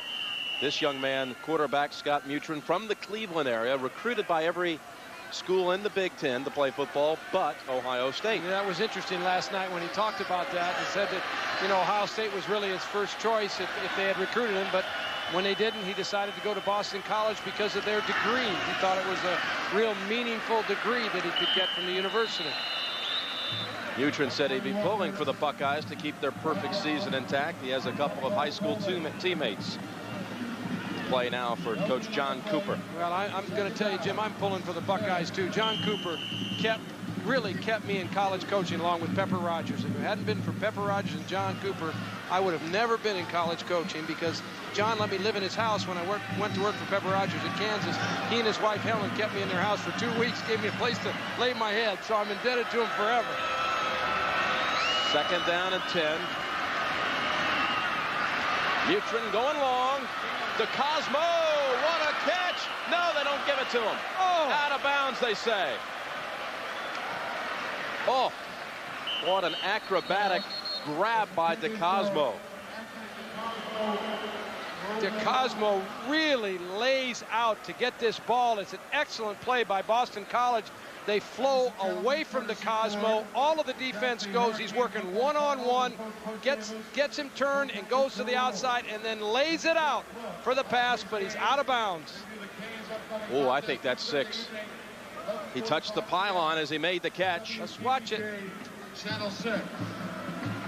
Well, I tell you, that's a tough call, Jim. But look to me like he had the ball in his possession and the ball crossed the goal line. What a throw by Mutrin. Yeah, it was that a great was throw. not an easy pass, and DeCosmo landed on his shoulder. Oh boy.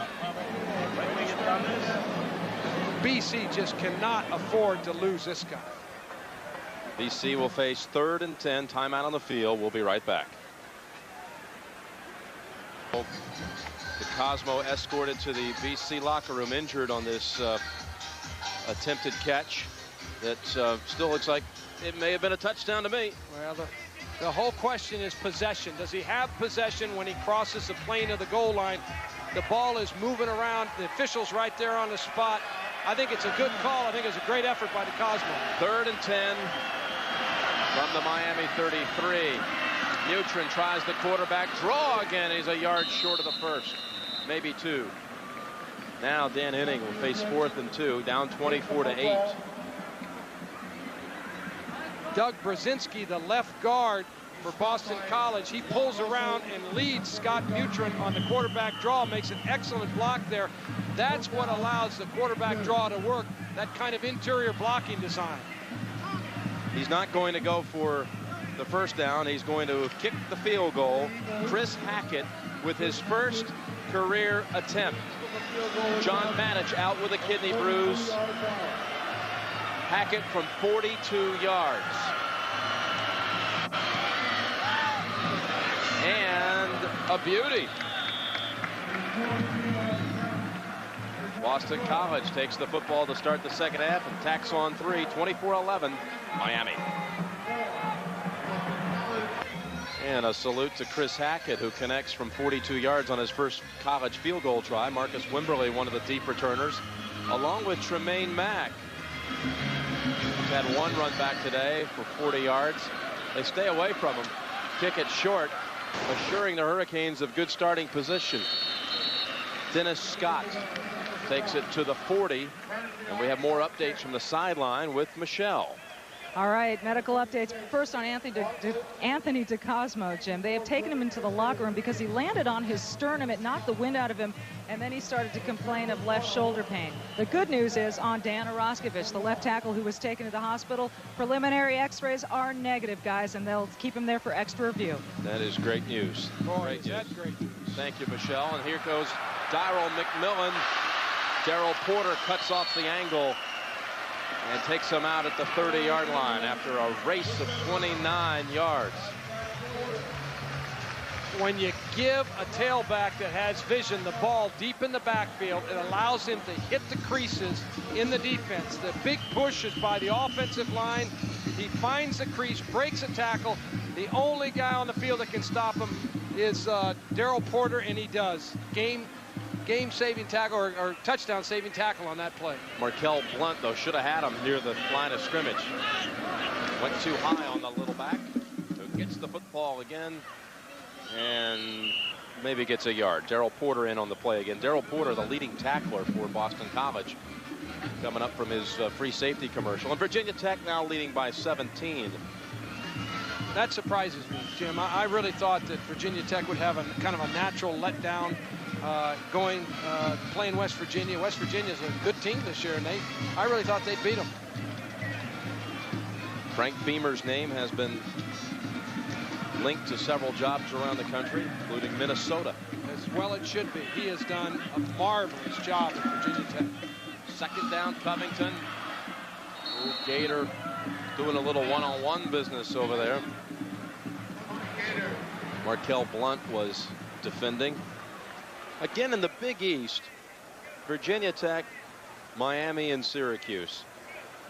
Miami holds on for victory here, and then next week the Hurricanes were to win a game at Syracuse. It would be a three-way tie for the conference crown.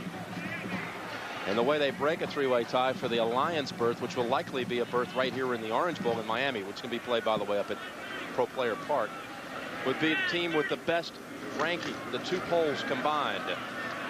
Covington connects with Williams down at the 15 with a first down. Well, and the interesting thing is the difference in some of the polls when you look at Virginia Tech.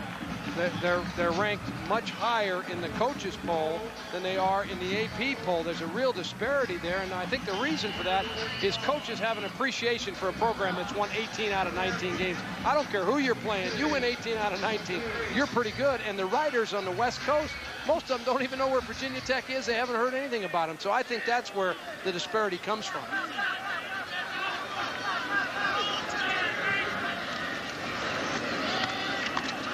McMillan out of bounds at the 10. What could really make it interesting, there is a flag on that play. You end up with the three-way tie under the scenario we mentioned. Miami winning at Syracuse next week. But Virginia Tech still has a non-conference game to play against feisty Virginia. And if they lost to the Cavaliers there, it would drop in the poll, and Miami might elevate a bunch of positions in the poll with a win over Syracuse. It could make things interesting for that Alliance berth. No question. If all that happens, it's really going to send the Big East into a real tailspin. A holding foul on the offense. 10-yard penalty from the spot of the foul. Repeat first down. Holding against Miami. If there's a two-way tie now. Head-to-head competition. Then the team that's beaten the other team, they're the one that will represent the conference in the Alliance, and that's the way it should be. Syracuse already defeated Virginia Tech. We were there for that one, Terry. But Tech came back and beat Miami last week. From the 25. Covington, man open, it's Williams. And the big fullback down at the 11 with 8:50 remaining third quarter. That's a 14-yard pass play. Miami just ran a little flood route, slipped the fullback out into the flat. The tight end, the wide receiver to that side, ran him off. It created a soft spot in the defense for the big fullback, Nick Williams, to slip out and catch the ball. He's a good receiver. You're throwing the ball to a 270-pounder, Jim. I can't get over that. Most guys 270 are playing with their hand down on the line on defense. That guy's running with it and catching it. Second down and 7. Don't want him running in your direction. Covington swings it over. McMillan, piece of tackling over there by Rupert English. So it'll be third down, about the 10-yard line. Miami has shut down a few times today at this point. Anthony DeCosmo has returned to the field, but without the pads. Well, that is a shame because that is their big play go-to receiver right there. And particularly talking to Scott Mutron, he really liked going to DeCosmo. That was kind of his guy going into this game. 3rd and 5 from the BC 10. Covington to Williams, breaks free, fumbles, picked up by Stores, who now laterals the ball to Porter, and Miami may have it back. It's Boston College football. Boston College has recovered.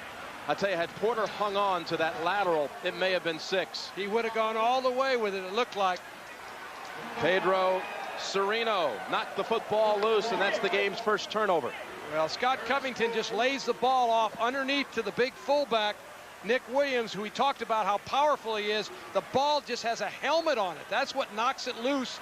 And all of a sudden, Eric Stores with it. He's not quite sure what to do. He thinks he's playing rugby. Tosses it out there to Porter. And Porter should have had it. Oh, if he had it, he'd be in the end zone. Would have been in the end zone. I know he would have. Stores ran back a fumble off a fake field goal in the Syracuse game for a touchdown. Mutron unloads last minute. Walker just pile driven by Twan Russell, who's had a pinched nerve in his shoulder, and I'll bet you right here he re-aggravated it. Absolutely. On those kind of hits, that's where your shoulder goes dead. Twan was telling us yesterday about the pain that he has to endure with that pinched nerve every time there's a real powerful blow. Here he lays a hit on him, but you know that that shoulder, that pain went right down that entire arm. He has to come out for a play. Twan Russell was a high school teammate up in Fort Lauderdale of Darrell Porter of Boston College. They are the leading tacklers for each team. And Darrell Porter, of course, got to come home and play in front of the hometown here at Miami, and he was as excited about this as any game he's played all year. Porter, as a high school senior, playing with Twan Russell, ran for 19 touchdowns and 1,200 yards. But unaccustomed to having the football in his hands these days, and had a touchdown chance denied with the fumble. Nonetheless, BC escapes without giving up any more points, and they'll face 3rd down, trailing 24-11. Twan Russell, it was interesting talking to him last night about his desire. He said he just absolutely loves football more than anything he does. And he loves covering kickoffs. If he could play on a kickoff they team, won't let him. No, particularly they won't let him with a bad shoulder. I don't blame him. That's the one team you don't want him on. 3rd and 6. And the play whistle dead. Hold on, no sack. Mutron has to take the hit for no apparent reason. And I think this call's going against BC.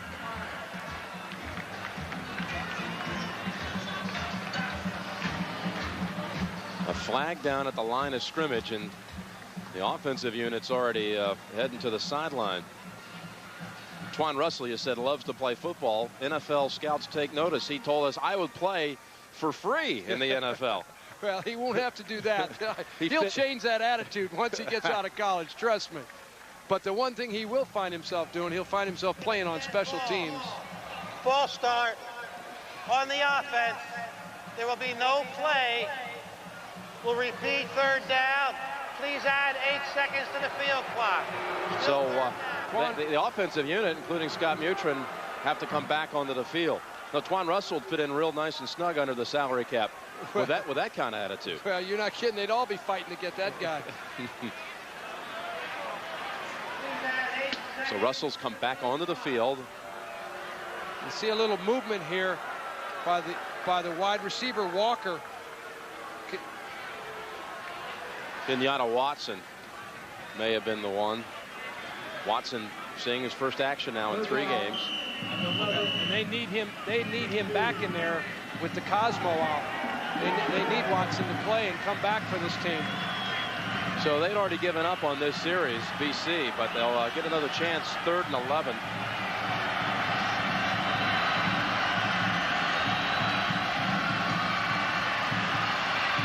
Mutron all kinds of time, and the pass too low for Guazo.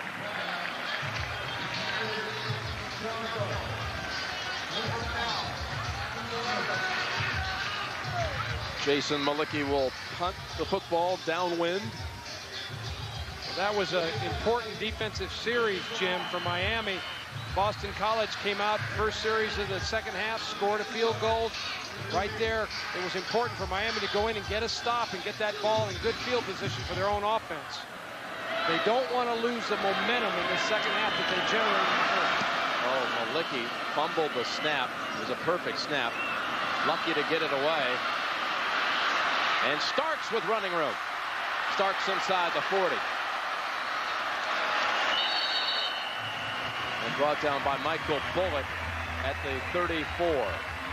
So Miami, with a player down on the field, will take over in BC territory.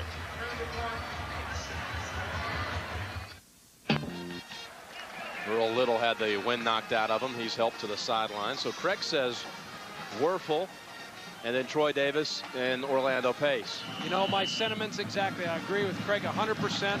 I believe that that is exactly the way the Heisman Trophy voting is going to go. And if Craig and I are wrong, then the heck with it. Edgerrin James in the backfield, gets the handoff. Boy, he glides. Ridden down Darrell Porter, makes the hit, 25-yard line. Well, there's Jake Plummer with a tough assignment today against Arizona. I think Jake Plummer just had to come too far from behind to win the Heisman Trophy, but what a season he's had for Arizona State. He's the key to that team. Troy Davis, 1,960 yards. 19 touchdowns. On a team that really isn't very good, he has done a marvelous job. Now about Hanspard from Texas Tech with an even 2,000. 2nd and 3. Edgerrin James looking as good as any back you'll see. This guy, Edgerrin James, he has a smooth running style about him. He's able to glide and slide, move his feet laterally as well when he's making cuts. He's an impressive back.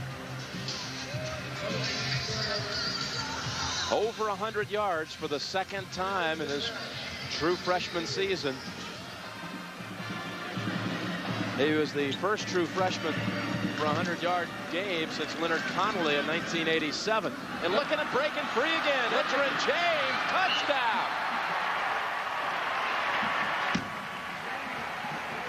Welcome to the big time.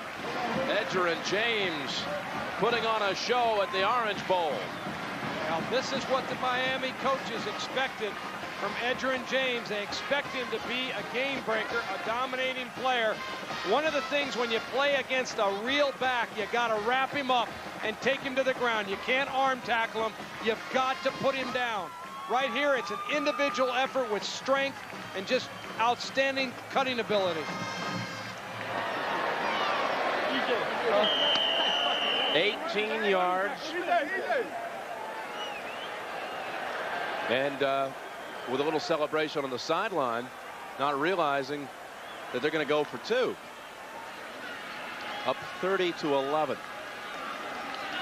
Want to go up 21. Pass all the way. Covington zips it. Incomplete. Darrell Porter broke it up. Turned it for Fulcher.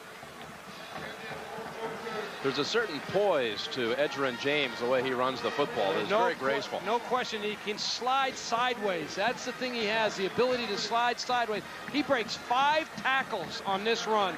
You judge a back by how many yards he gets after the first hit. And Edgerrin James is getting yards after the first hit. That's what's separating him from the other Miami tailbacks. 117 yards and 2 touchdowns. Game 2 of our doubleheader today will feature Tennessee and quarterback Peyton Manning against Kentucky. Manning and the Volunteers will be eyeing their neighbors to the north, who will take the field one last time this season under coach Bill Curry.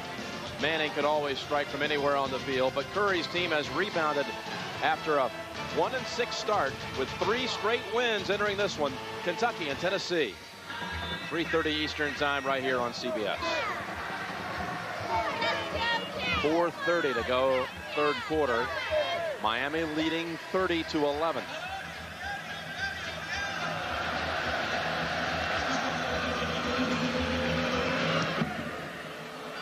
catch kick. Rupert English eyeing it. So was Markel Blunt. And BC lucky to keep possession there.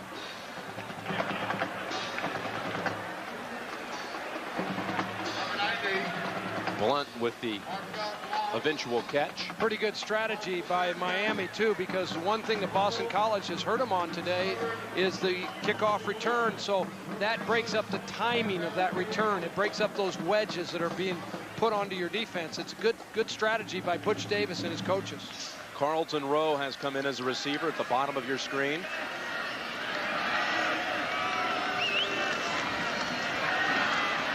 Mutrin dumps it over to Walker. Hurricanes converging. And a flag thrown into the pile. May have been an illegal block there against Todd Pollock.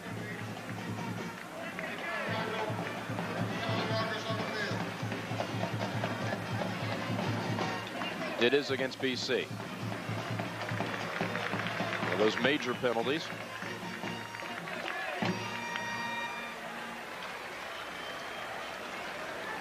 Got some more injury updates to report from the sideline. Michelle? Well, Jim, Anthony DeCosmo obviously out of the game for Boston College. Shoulder on the right side is being iced. He's got upper back spasms and also a chest contusion, which means every single time he takes a breath, he's in pain. And by the way, on Earl Little, they're looking at a mild concussion and determining whether or not he'll return to this game for the Miami defense, Jim. Earl Little out, the senior cornerback. And he's replaced by Carlos Jones, number 12. First and 22.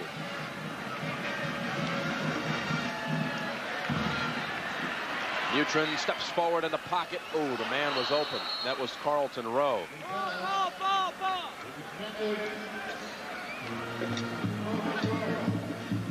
Scott Mutrin started the season opener at Hawaii, and earlier this fall, his parents celebrated their 25th wedding anniversary, Paul and Shirley. So Scott and his sister and grandparents all chipped in, and as a 25-year anniversary gift, they got him plane tickets down to Miami for the Orange Bowl, and lo and behold, he's a starting quarterback. Isn't that great?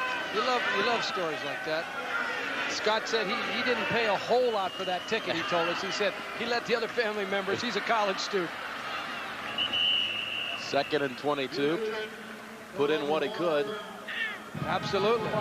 He was so happy that his folks were going to be here to watch this starting assignment for him.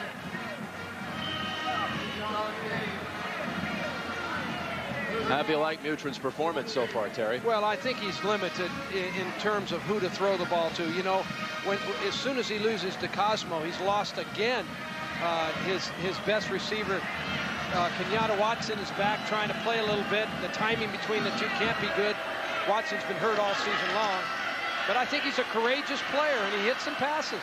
Third and 14, and Starks got a hand on it, forcing BC to punt. You know, what's happened, Jim, is that BC has just lost too many football players. You just can't lose the numbers that they have lost and operate at the same efficiency level as you're used to. Dan Henning and his coaches have really battled this thing. They've done an outstanding job of keeping this team together, but when you lose all your players, you just don't end up making any big plays. Malicki. Line drive boot starts from the 35. It's a 12-yard return.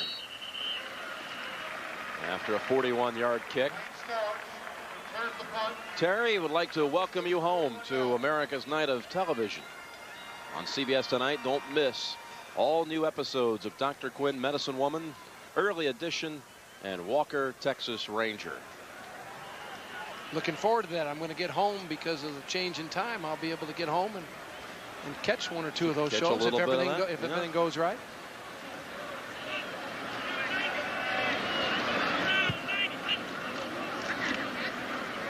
Edgerrin James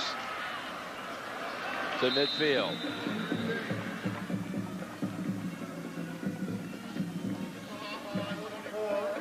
Miami's left guard, Mercier, he pulls the wrong way and collides with the right guard. We've had a collision right there in the middle of the screen. all of a sudden Edrin James comes out the other end, but the two linemen busted heads right there because of the broken assignment by Mercier. Not looking to pancake your own teammate, are you? No. Second down and 7. Covington, nice pass. That's Fulcher. First down at the 29 of BC. 21-yard pass play.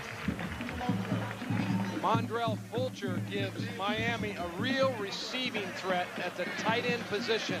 I've mentioned that he is a converted wide receiver, so you've got a real skilled athlete running routes from the tight end position, and when you get those guys isolated, they can really do some damage, and Fulcher has done it today. He's been Scott Covington, one of his favorite receivers. That's his second catch. The first one went for a touchdown. Fumble on the exchange, and BC with the recovery. It's Darrell Porter with the recovery. Now remember, Covington had a sprained thumb on his left hand, and it occurred Tuesday in practice on a snap. And he said that it wasn't bothering him to the point that he couldn't take the exchange. I asked him about Casey Jones in the snap. He says, it's perfect every time, but that ball looked like it was either a little short or Covington pulled those hands out just a little early. That's the second time it's happened in this game. The other one was down at the 2-yard line before halftime, and Miami came away empty. They didn't turn it over, but they missed a field goal. So Mutrin on the field much earlier than he expected, looking for Guazzo on that pass. One of the things that's happened to Boston College is because of the pass rush capabilities of Miami. They're trying to keep 8 blockers in, and when you do that, you don't have a lot of choices down the field. And so when Miami's rushing with 4 and they're having to keep 8 blockers in, it makes the job for the secondary much easier when you only have 3 guys out in the pattern.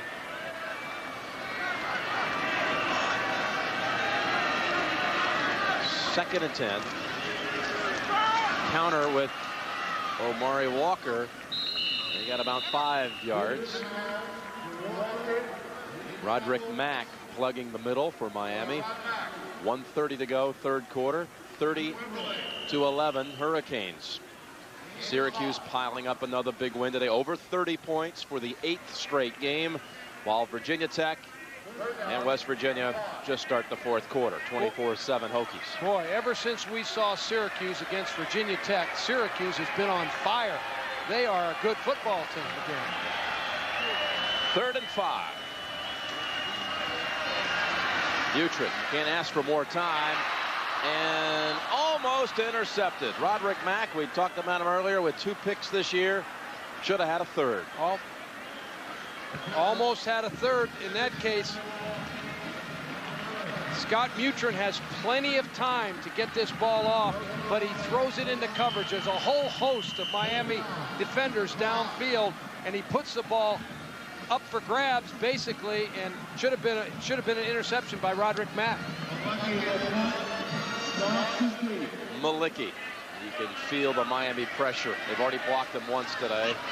Not this time. Setting up return. Starts from the 20. Waits for an opening. And scores, brings him down at the 31. 30-11 Hurricanes, scoring first on a field goal by Crossland, 27 yards. Then the pass of 76 yards. Tony Gator for the score, 10-0. Edrin James with a beauty from 11 yards out, 17-0. Then in the second quarter, DeCosmo with a touchdown catch, his first ever at BC. Covington from Miami came back to hit Fulcher with a touchdown pass. Then in the third, Hackett with a field goal, 42 yards out. And Edrin James with another gliding 18-yard touchdown. McMillan gets the carry this time, and he picks up about 8 to the 40-yard line.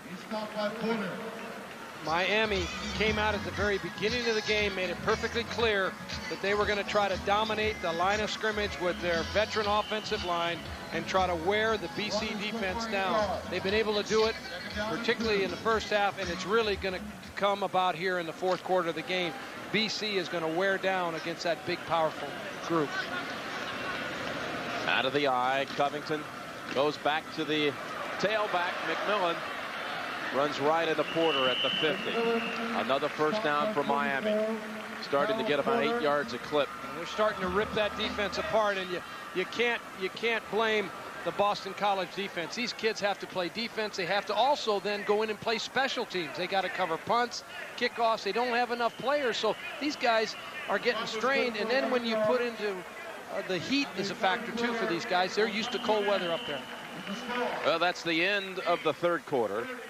With the score, Miami 30, Boston College 11. We'll return to the Orange Bowl after this message and a word from your local station. We start the fourth quarter at the Orange Bowl in Miami. A cool blast on the sideline for some, like Mike Colucci of Boston College.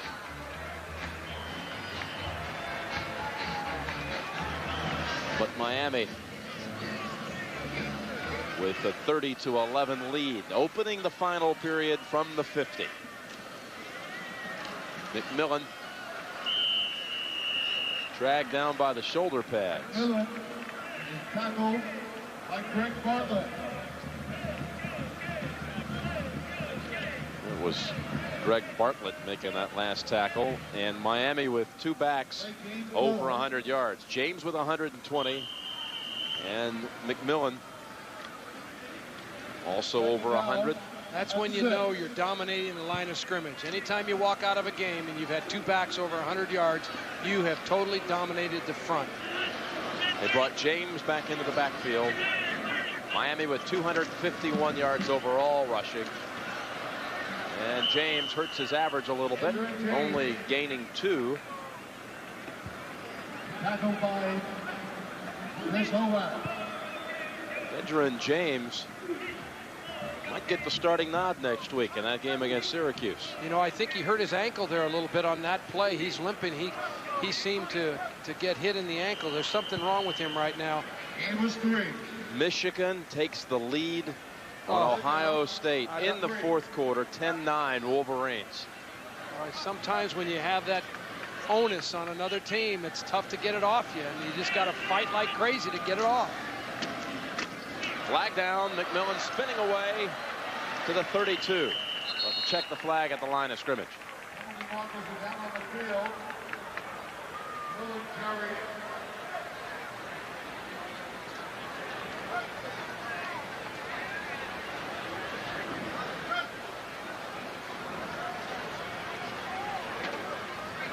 So another good run by McMillan, but will it be taken away?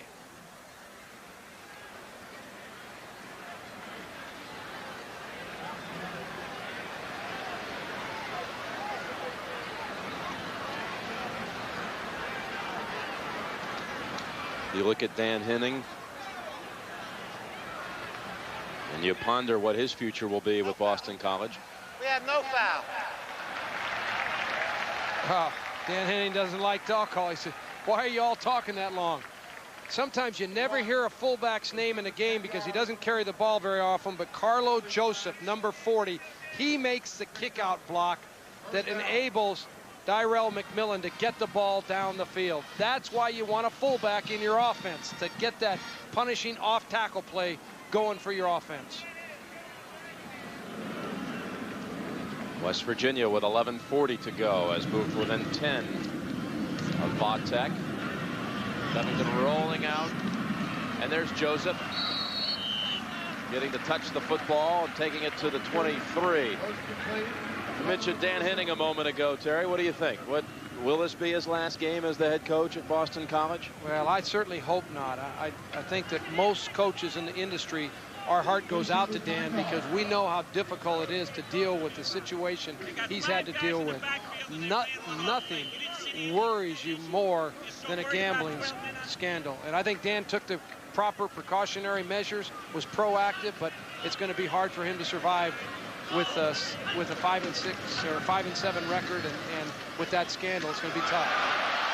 McMillan breaking away. Porter again has to make a saving tackle at the 5. There is a flag down. It may be a face mask call.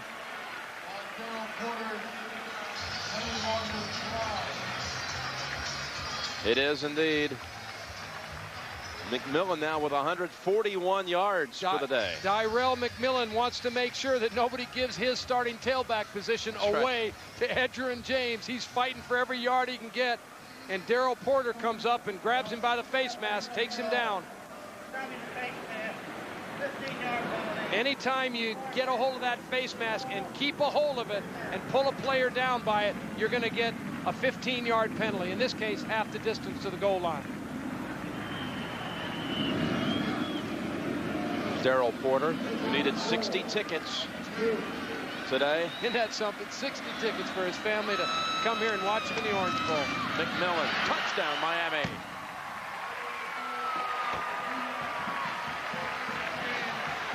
Touchdown.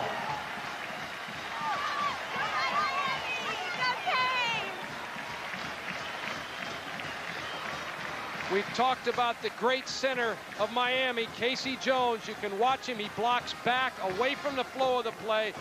He picks off the linebacker, number 90, Markel Blount. Casey Jones has been the mainstay in that offensive front the entire season. He's been the guy that's held that group together. They're going for two again.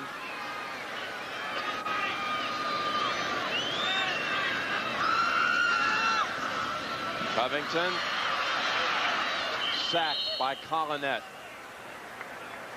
So two failed two-point tries, but still Miami ahead 36-11. I do not drive to work. I do not drive to get from point A to point B. I do not drive to run away from the world. I just love to drive. The new 1997 Monte Carlo. Personal space. From genuine Chevrolet, the cars more Americans trust. Some people long for the good old days, before there were hundreds of channels of television, before there was an internet to surf, before you could email someone on the other side of the world. Let me tell you something about the good old days. They were pretty dull. I want to see things I've never seen, hear things I've never heard, experience things I've never experienced.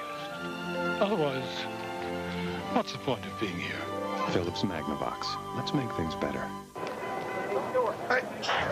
Over the last 150 years, all kinds of companies that said they'd be there when you needed them didn't stand up to their promises. That's life. Our policy of thoughtful, prudent investing has kept us, well, a pillar of strength for the last 150 years. That's New York Life, the company you keep. CBS Sports coverage of college football is sponsored by genuine Chevrolet, the cars more Americans trust. New York Life, the company you keep. And by Tylenol, the pain reliever hospitals use most.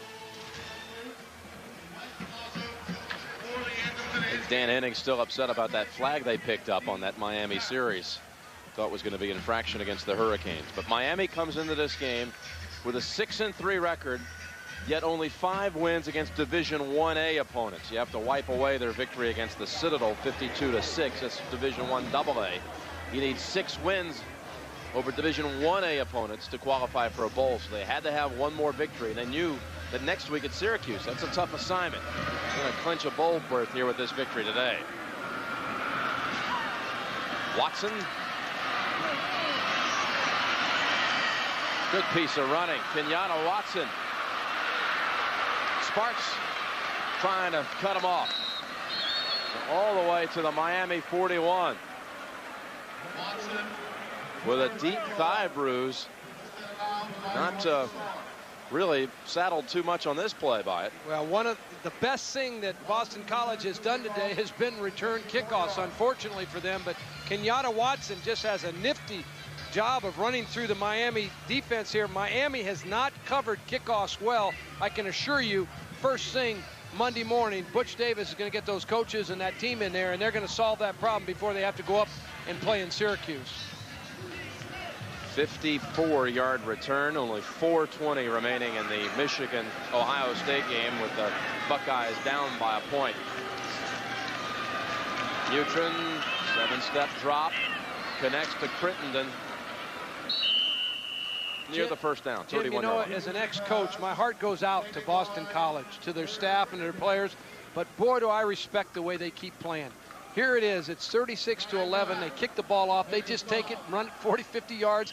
And they hit a pass. They just don't die. They just keep working away, keep fighting to stay competitive, and that's what they've been able to do. Even a few injuries on the coaching staff for the injury-plagued Eagles. DeCosmo out. Saw one coach in a sling. 2nd down and 1. Kind of sums up their year. Yeah. Look at this guy, Amari Walker. Walker to the 21. There's K.C. Jones, English literature major. He's a Renaissance man. He really is. He did something last year that was pretty unusual. He made all Big East first-team center, and he got injured in the 4th game. They're not even playing a league game, and he made all-conference center. Well, that tells you two things. One, it shows you what that preseason publicity can do for you, and it also shows you the respect that coaches around the league have for that guy, because he's the best center in the league. 4-year starter. Meanwhile, BC driving from the 22. 1st down. Mutrin to Guazzo, and that's got to be a flag. Tremaine Mack just rode him down. K.C. Jones got it on camera. Guazzo's the slot receiver. He's going to run down the field, break to the outside to a post corner, and he's working against Mack. He has Mack beat. Clearly interference by Mack. He just tackled him. He saved a touchdown, and it's a good defensive play. If you're going to get beat like that, you're much better off interfering. Take the penalty. Don't give up the touchdown.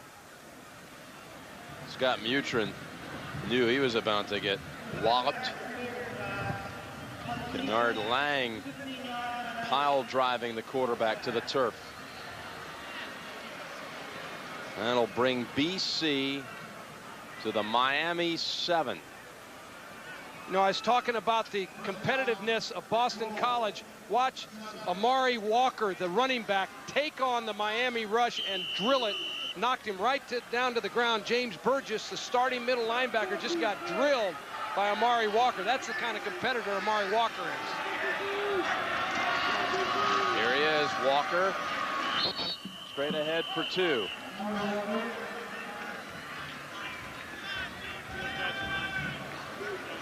Amari Walker today, 16 carries for 50 yards.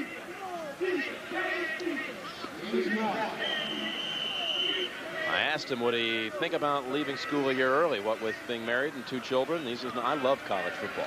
I am not ready to give up the college football experience. I know, wasn't that a great answer when he was talking about that? I mean, that brought chills to me. I'm not kidding, the way he talked about his experience at BC and the players. 2nd and goal, Mutrin to Pollock. It would have only been a 1-yard gain. Coley made him pay for it over there on the right side. Tony Coley, one of the senior linebackers.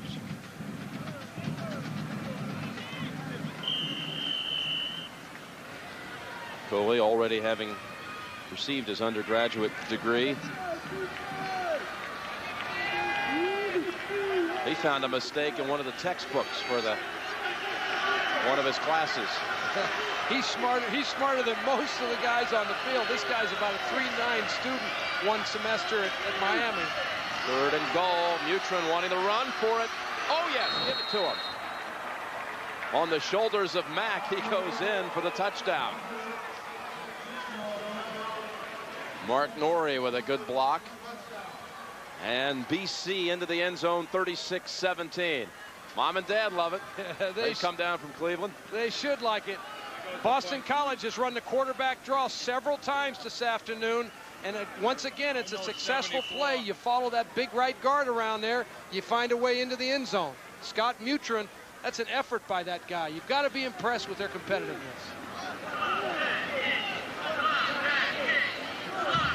Now Mutrin will hold for the point after by Chris Hackett. wayward. But a flag down. Flag down. Mack may have run into the kicker. I'll tell you what, they'll have to go for 2. I'm not sure they have another kicker left. They may have to just go for 2. Probably will, because they'll get half the distance of the goal. It wasn't Mack. Let me correct that. It was Pickett. Yeah, Booker Pickett who ran into Hackett. Ran right into him. And Personal foul, roughing the kicker. On the defense, half the distance to the goal. Repeat the down. Michigan has kicked the field goal to go up 13-9 with a little more than a minute remaining.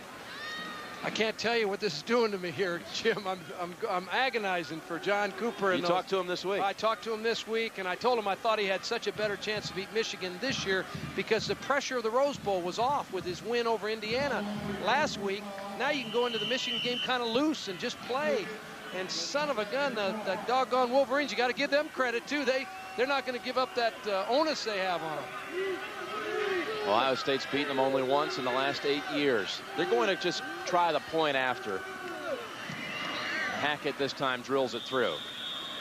36-18 with 10:33 remaining.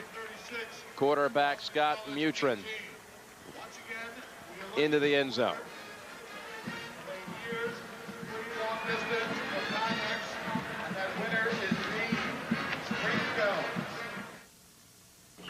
Bobby, any aspirin in there? Dad, didn't your doctor tell you to take Tylenol for your back, not aspirin? I take aspirin every day for my heart, don't I? Right. And didn't he say for you more aspirin could cause stomach irritation? Yeah. Aspirin for your heart, Dad. Tylenol for your pain. For patients on aspirin heart therapy, Tylenol is the pain reliever doctors recommend most for aches and pains. You're pretty smart. Yeah, I get that from Mom.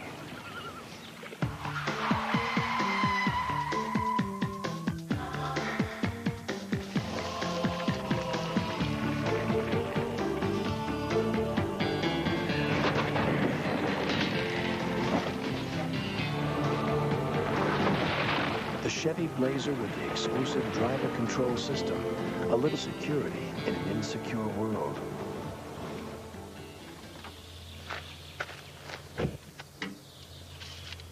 And the little dragon looked up to the moon with fire burning in his eyes, and he Why said... does he have fire in his eyes? Because he's a dragon.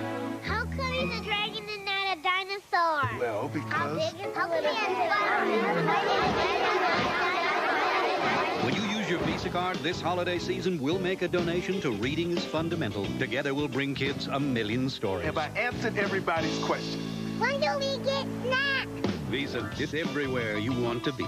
No witnesses. CBS Sunday, a new miniseries based on the classic that changed the way we look at crime in cold blood.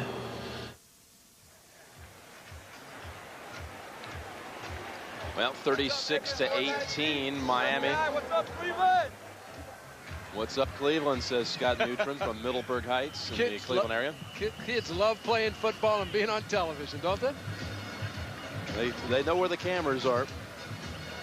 Magic Benton ready for the return. No one deep for Miami. That ball actually was picked up at the 3, and Trent Jones is belted at the 8-yard line. What happened there, Jim, Miami expected an onside kick by Boston College. They had 9 men up in front, 2 deep guys. They didn't have anyone back deep to receive a deep kick. The ball didn't go all the way into the end zone, so they had to handle the ball. It was really poor positioning by the Miami return team. You got to have a guy back deep just in case they kick it. And a penalty.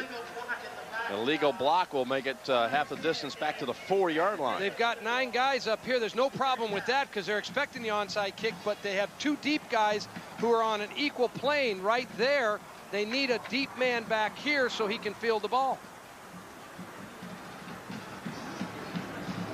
10:28 remaining. Miami starts from the 4. They've been running the football with success all along, but now seemingly 8-9 yards a carry. See if that continues. Trent Jones, no gain. Maybe a loss.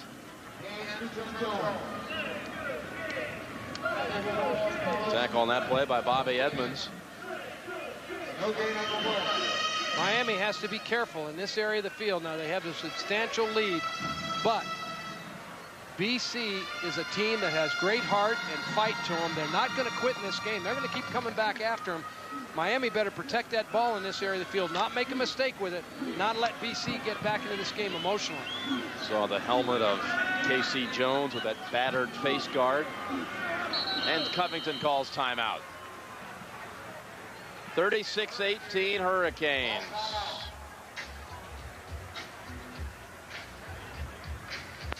Only about 30,000 on hand today at the Orange Bowl. 12 seconds remain at Ohio State. Meanwhile, Miami faces 2nd and 10 from the 4-yard line.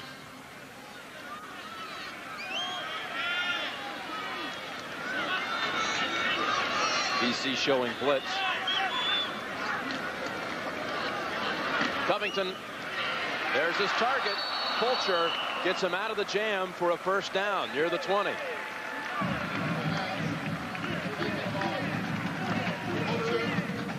Mondrell Fulcher has been a factor all day long. When Covington's wanted to get off the hook, he's been able to find his tight end.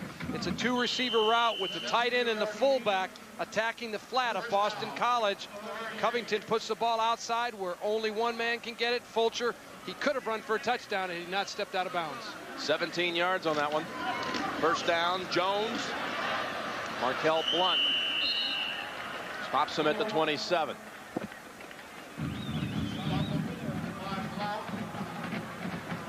And let's go down to the sidelines again and join Michelle Tafoya. Well, guys, yesterday I asked Scott Covington about his relationship this week with Ryan Clement and how much support he's gotten from the normal starting quarterback. He said, you know, we've got a strong relationship, but like any two quarterbacks competing for the same job, there's a little strain there. And quite frankly, I prepare like a starter every week, so there's really not much more he can give me. Guys? Covington's having a good day here. Very impressive. Dumps it to Joseph.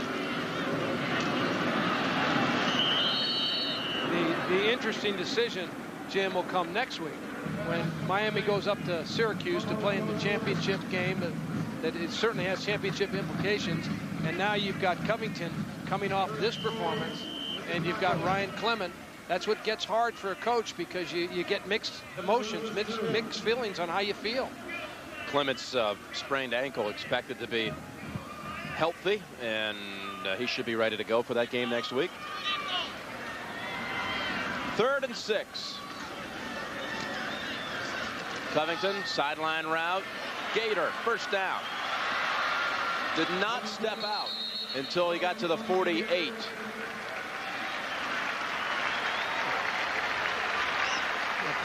Tony Gator had a big play earlier in the game for the touchdown.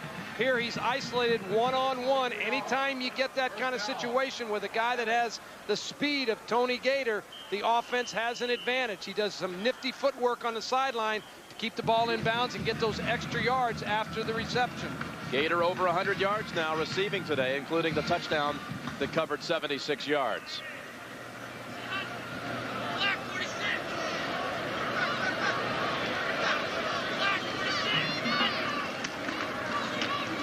Jones for a loss of 3. Brought down by Giannakakis.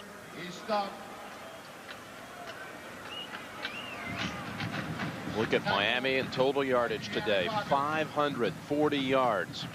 This is going to be one of Miami's best offensive production days in a long, long time. Maybe, you know, you take it, it'll be a top 10 production probably in the history of the school. They've been able to move the ball at will. And the nice thing is they've complemented that running game with a nice passing game by Covington. 2nd and 12, Covington, short pass again to Jones to the 43. It's be 3rd and 1. See, I like the way Covington is maturing as he plays throughout this game. This time he doesn't try to put the ball down the field to a wide receiver. He lays it off underneath to a running back. And that's when your quarterback is really maturing, when he can find open guys and not always force the ball down the field. Well, the Michigan Wolverines have pulled it off. The upset over Ohio State, 13-9. Spoiling the national championship dreams of the Buckeyes, who led 9-0 in that game. With the flag flying, Jones to the 35. As Jones carried.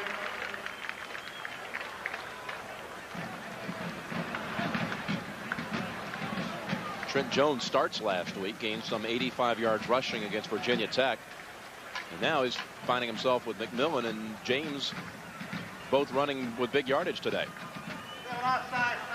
Let's get an update. Back to New York we go with Pat O'Brien. All right, Jim, here's how Michigan came back. Brian Greasy in for Scott Dreisbach gets Ty Street for a 68-yard touchdown pass to cut the Buckeyes lead to 2, 9-7. 2 field goals later, 13-9 win. Third time in the last 4 years. Ohio State's come in unbeaten and lost to the Wolverines. Did you say one-game season, Jim? Wow. You're right, Pat. Here's the pass. Gator pulls it down. And he's brought to a stop at the 15. Tony Gator has been moving around today. He's played flanker. This case, he's playing in the inside. He runs down the field, fakes like he's going deep, and then breaks out on a post. They catch Boston College in a man-type coverage. Somebody made a mistake, didn't get him covered, and Serino, number 10, he finally gets down there and makes the play, but someone busted that coverage. First down from the 15.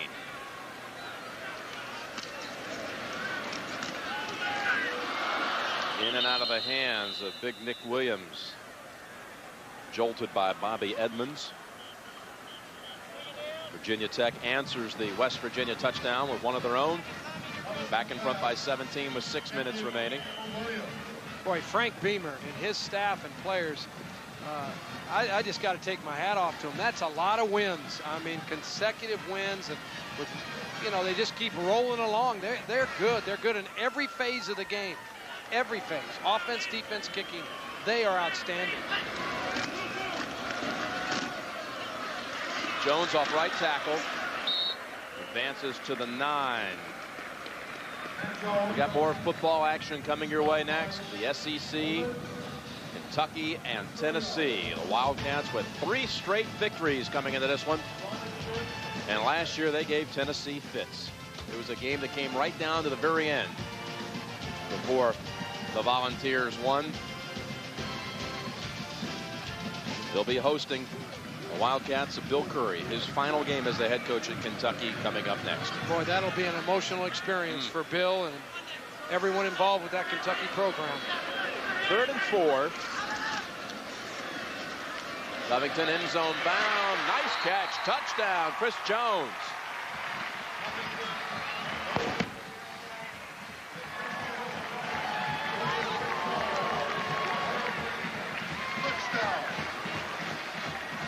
Covington has now thrown for 290 yards and 3 touchdowns, completing 75% of his passes today. Wow, he's had an afternoon. He really has been on the target all day long. Chris Jones, the tight end, he did not want to be shown up by Mondrell Fulcher, who's had a big day as well. He's making his presence felt. Those guys at tailback and tight end, they're going to be fighting for playing time. Scott Covington, what a day. He's been waiting for that chance to start and play all 4 quarters. 43-18. Miami in front after a 96-yard touchdown drive. Took 12 plays to cover the field. Chris Jones with his 4th touchdown catch of the season. It is going to be interesting to see who you start next week. Hey, quarterback and tailback. What would you do? Well, I think if Ryan Clement is healthy, Butch Davis will come back with him. But it's going to be a tough decision because Scott Covington has been extremely impressive today. Kenyatta Watson brought down at the 22. Rivalry Saturday as we know it. And let's get an update on another one of the big clashes today. Pat O'Brien with the story in New York. All right, Jim, Yale coach Carm Koza's team lost to Harvard 26-21. His final game as a head coach. Rich Linden 10-yard touchdown run gave Harvard a 21-zip lead. They went on to win from there. Koza is retiring after 32 seasons as Yale's head coach. 303 games and so long. Back to Jim and Terry. He spoke this week at a Harvard luncheon, Harvard booster luncheon. Did the Yale coach? They gave him a standing ovation. As well they should. As well they should. What a man for college football. Mike Cloud got that carry, the backup to Omari Walker. And he gained 16 yards. A lot of changes this year. More changes in college football than I can remember in recent history, and I think there'll be more changes in the NFL than they've had in a long, long time. At least that's what people in the rumor mill have certainly said. Mutrin to Watson for about 5. So not only Lou Holtz and Buddy Stevens, but guys like Bill Curry, Jim Wacker, Jim Coletto. John Ralston announcing this week he'd be stepping down. How close did you come to being involved in the whole Notre Dame sweepstakes? Well, hey, listen, I enjoy working with my team at CBS. I want to be right here with you, partner. I'm not going anywhere. You're not getting rid of me that easy. Mutrin keeps it for the first down and more, all the way to the 31. They caught Miami that time in man coverage. There was no one assigned to the quarterback. There was a gaping hole for Scott Mutrin to go ahead and scramble with, and nobody could break off the coverage and get up and tackle him. I've got to ask you, did you talk to Notre Dame? Well, I had informal conversations with a few friends at Notre Dame, and they expressed to me an interest in me being interested in the job, and I expressed to them that I'm really happy with being at CBS and working in the broadcast booth for right now. And it was a situation where I just wasn't interested in returning right now to football. Hey, for 20 years, Jim, I was a head coach. I was on that sideline down there where those guys are. I need a rest. I can't believe my partner's putting pressure on me like that. You think I'm finished? Huh? No, I know you're not. You got that gleam in your eye. Second down, Boston College. Still moving the football with Watson making the catch at the 18. It must be awful hard to say no to Notre Dame, though, huh? Well, Notre Dame is truly a dream job. It's one of the great universities in the country. I was never offered the job. It was just a matter of whether I was interested and would like to visit about the job. Very similar to, I'm sure, Gary Barnett's situation. And it's a hard thing to say no, but as Craig Silver, our producer, likes to say, let's wrap the conversation on this. As they go toward the end zone, incomplete. Looking for Rowe. Intended for... Yeah, we got another update on the Oriskovich injury. And Michelle Tafoya, what's the story? All right, Jim, Dan Oriskovich has passed all of his tests at the hospital with flying colors. Everything came out negative, so the word is he's on his way back here to the Orange Bowl, and he'll go back to BC with his teammates, Jim. Great, that's wow. Thanks, wonderful Michelle, news. for that report. That's the best one of the year right there. Just joined us. It was a frightening moment in the late first half. Offensive lineman for BC down on the field. Look at Mutrin pick up the first at the 4. Dan Oriskovich, who was on the field for 10 to 15 minutes, I would say, before he was carried off very gingerly. Oh. And there was some fear for a while that there might be a spinal cord injury, but that's not the case. Well, the fear in your heart that you feel when you see someone down that long as a teammate or as one of your players, I mean, it puts the fear of the Almighty in your heart. I mean, you just can't believe it that this is going to happen to you. First and goal. Mutrin tossing it in the area of Chamberlain. Scott Mutrin has done some big running efforts, had some big running efforts on the ground today. Yeah, 7 rushes, 58 yards. You know, he's caught him in man coverage a couple times, and when he has, he's had some areas to scramble up in. But you know, Mutrin is a competitor. In visiting with him prior to the game, he has that look in his eye that he wasn't intimidated whatsoever playing Miami. He was just anxious to play and wanted to get an opportunity. Amari Walker slicing through, and a touchdown. Boston College touchdown with 2:55 remaining. Jim, there's no quit in Boston College. There's no quit in that team. Amari Walker puts the ball in the end zone. He lowers those pads. The game is out of reach, but this guy and the rest of the Boston College players, they believe in being competitive, and sure enough, he gets that ball across the goal line.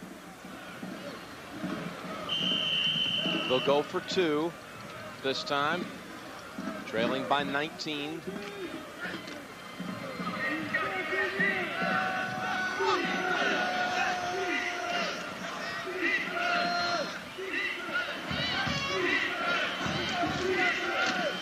Walker with the carry, with the 2. So 43-26.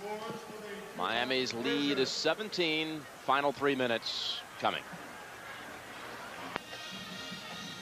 Tell you, I don't know if you can at home understand just how undermanned Boston College is, but we're talking about a backup center, backup left tackle, backup quarterback. All your starting receivers are out. Several tight ends out. Your kicker out. Suspension and injury. Your place kickers out, and they put up 26 points on the board at Miami, which, by the way, matches the Temple total this year against Miami, which is the most points a Big East team has ever scored against the University of Miami. Isn't that something? In Boston College, I'll tell you, I just have a tremendous amount of respect for what they've done. Onside kick recovered by Starks. We're just minutes away from getting this one going. Kentucky and Tennessee, over 100,000 on hand at Neyland Stadium. Peyton Manning been a little banged up lately, but he's going to get the start. Tennessee with an 8-2 record. Jim, you know, last night when we had a chance to visit with those Boston College players, you could feel the pain of the season as they talked about what they've been through. And Stalin Collinet, one of the team captains, he talked about it. And these guys at Boston College have really been affected and hurt by this whole gambling scandal, but the way they have pulled together as a team, and I think somewhere Dan Henning's got to get some credit for that. He's been out front on this whole thing. He's the man that's answered all the questions. He has been the guy that has kept the remaining parts of his team together, and I'll tell you, I could sense and feel what these kids have gone through last night, and I know you could too.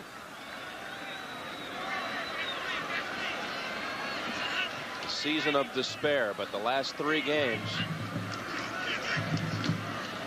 couldn't ask for a better effort. Down to the 30. They will finish their season with a 5-7 mark.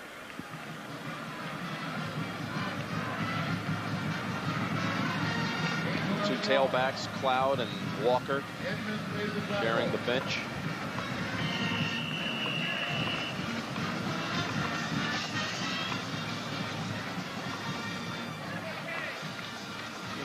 These guys are all going to be better and stronger people for having gone through the adversity that they've gone through, and they can't appreciate it right now, but somewhere in their lives they're going to look back on this and know that they hung in there.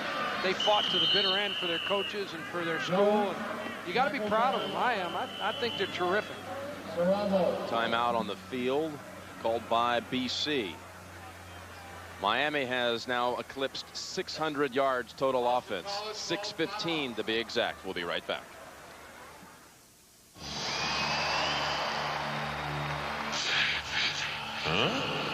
Is your dandruff sending the wrong signals? Get Selsun Power. Doctors recommend Selsun Blue #1, so don't send the wrong signals. Get Selsun Power. Now is no time to discover your ordinary flashlight isn't working. Come on, Snake Light, and rescue. Now you need the Auto Snake Light. Plug it in or run it on batteries. Be prepared. The Auto Snake Light. Very clever, Black & Decker. It's in all of us. The basic human instinct to protect oneself and one's future by holding on to life's certainties. For more than 130 years, Travelers Insurance has answered this basic need. With the comfort of our experience, the strength of our assets, the security of our products. What we all want is what Travelers Insurance provides. Something to hold on to.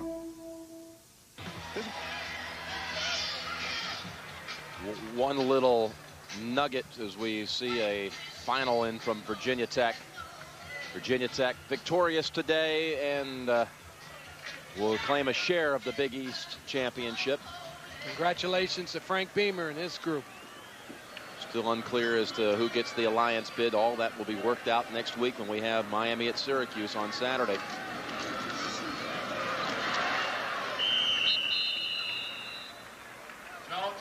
And with the Miami win today, and Syracuse with its win today against Temple. It's not a final yet, but well on its way. You can see how tightly contested it is. Syracuse can win the conference outright with a win next week and win its last 9 games and probably end up right here in the Orange Bowl if the Orangemen win. And Syracuse will not be easy to beat up in the Carrier Dome. It's going to be a chore for Miami to go up there, and particularly with as well as Syracuse is playing right now. They're a hot team. Florida off today, getting ready for its showdown with the Seminoles next week. And Ohio State suffers the devastating loss today to Michigan.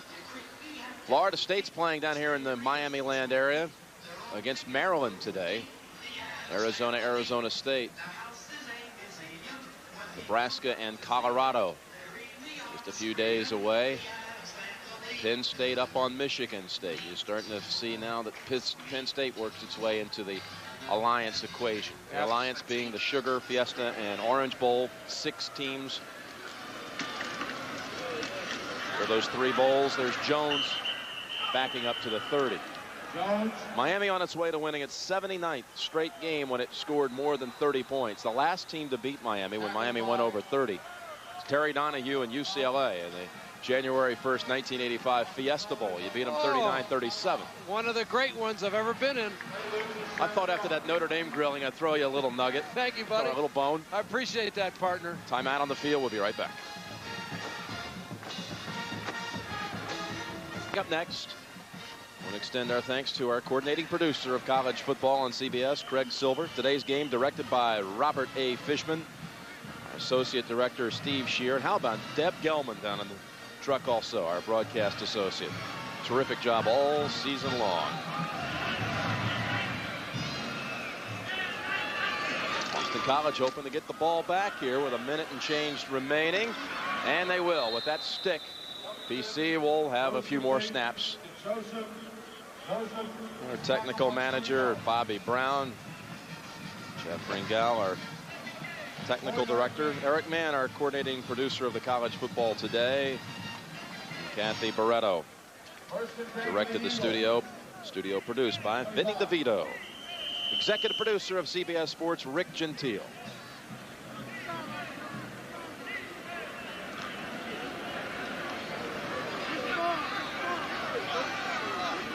.108 remaining.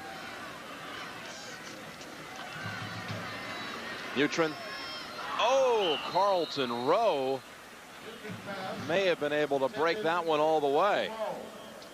Carlton Rowe, he ran right down the middle of Miami's defense, unmolested. He didn't get hit by the defensive back right there. You've got to try, if you're going to play that kind of coverage, you need to get a little hit. It's a soft cover 2 type coverage. Oh, how about the pass? He just hit him right in the hands. Scott Mutrin, he knows, oh, I had a few more yards there and a big completion. Mutrin will try again for Willie. Gets out of bounds to stop the clock after a 7-yard run, maybe 8. Goes out of bounds. 3rd and short coming up for the Eagles. Pursue.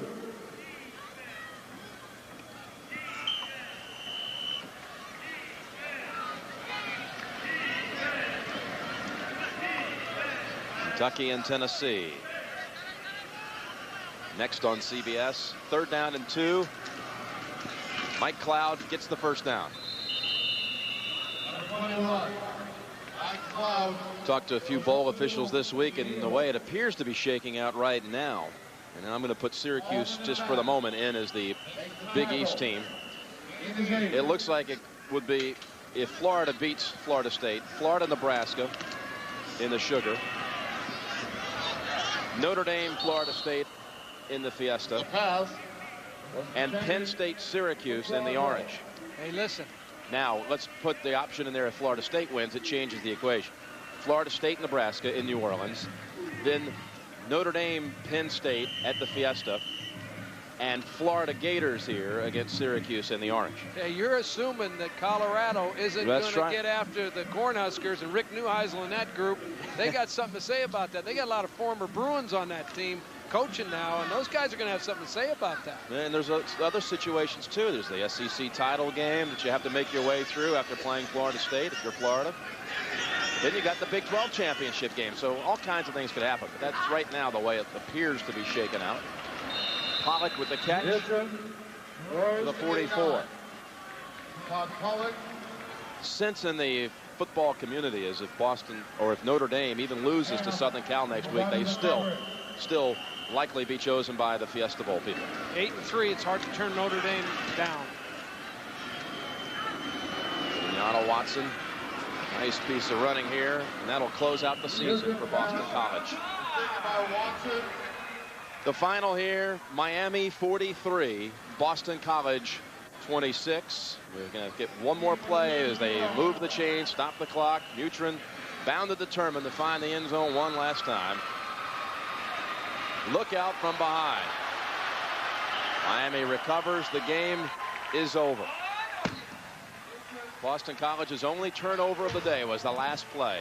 For Terry Donahue and Michelle Tafoya, Jim Nance saying so long from the Orange Bowl. Tennessee, Kentucky next.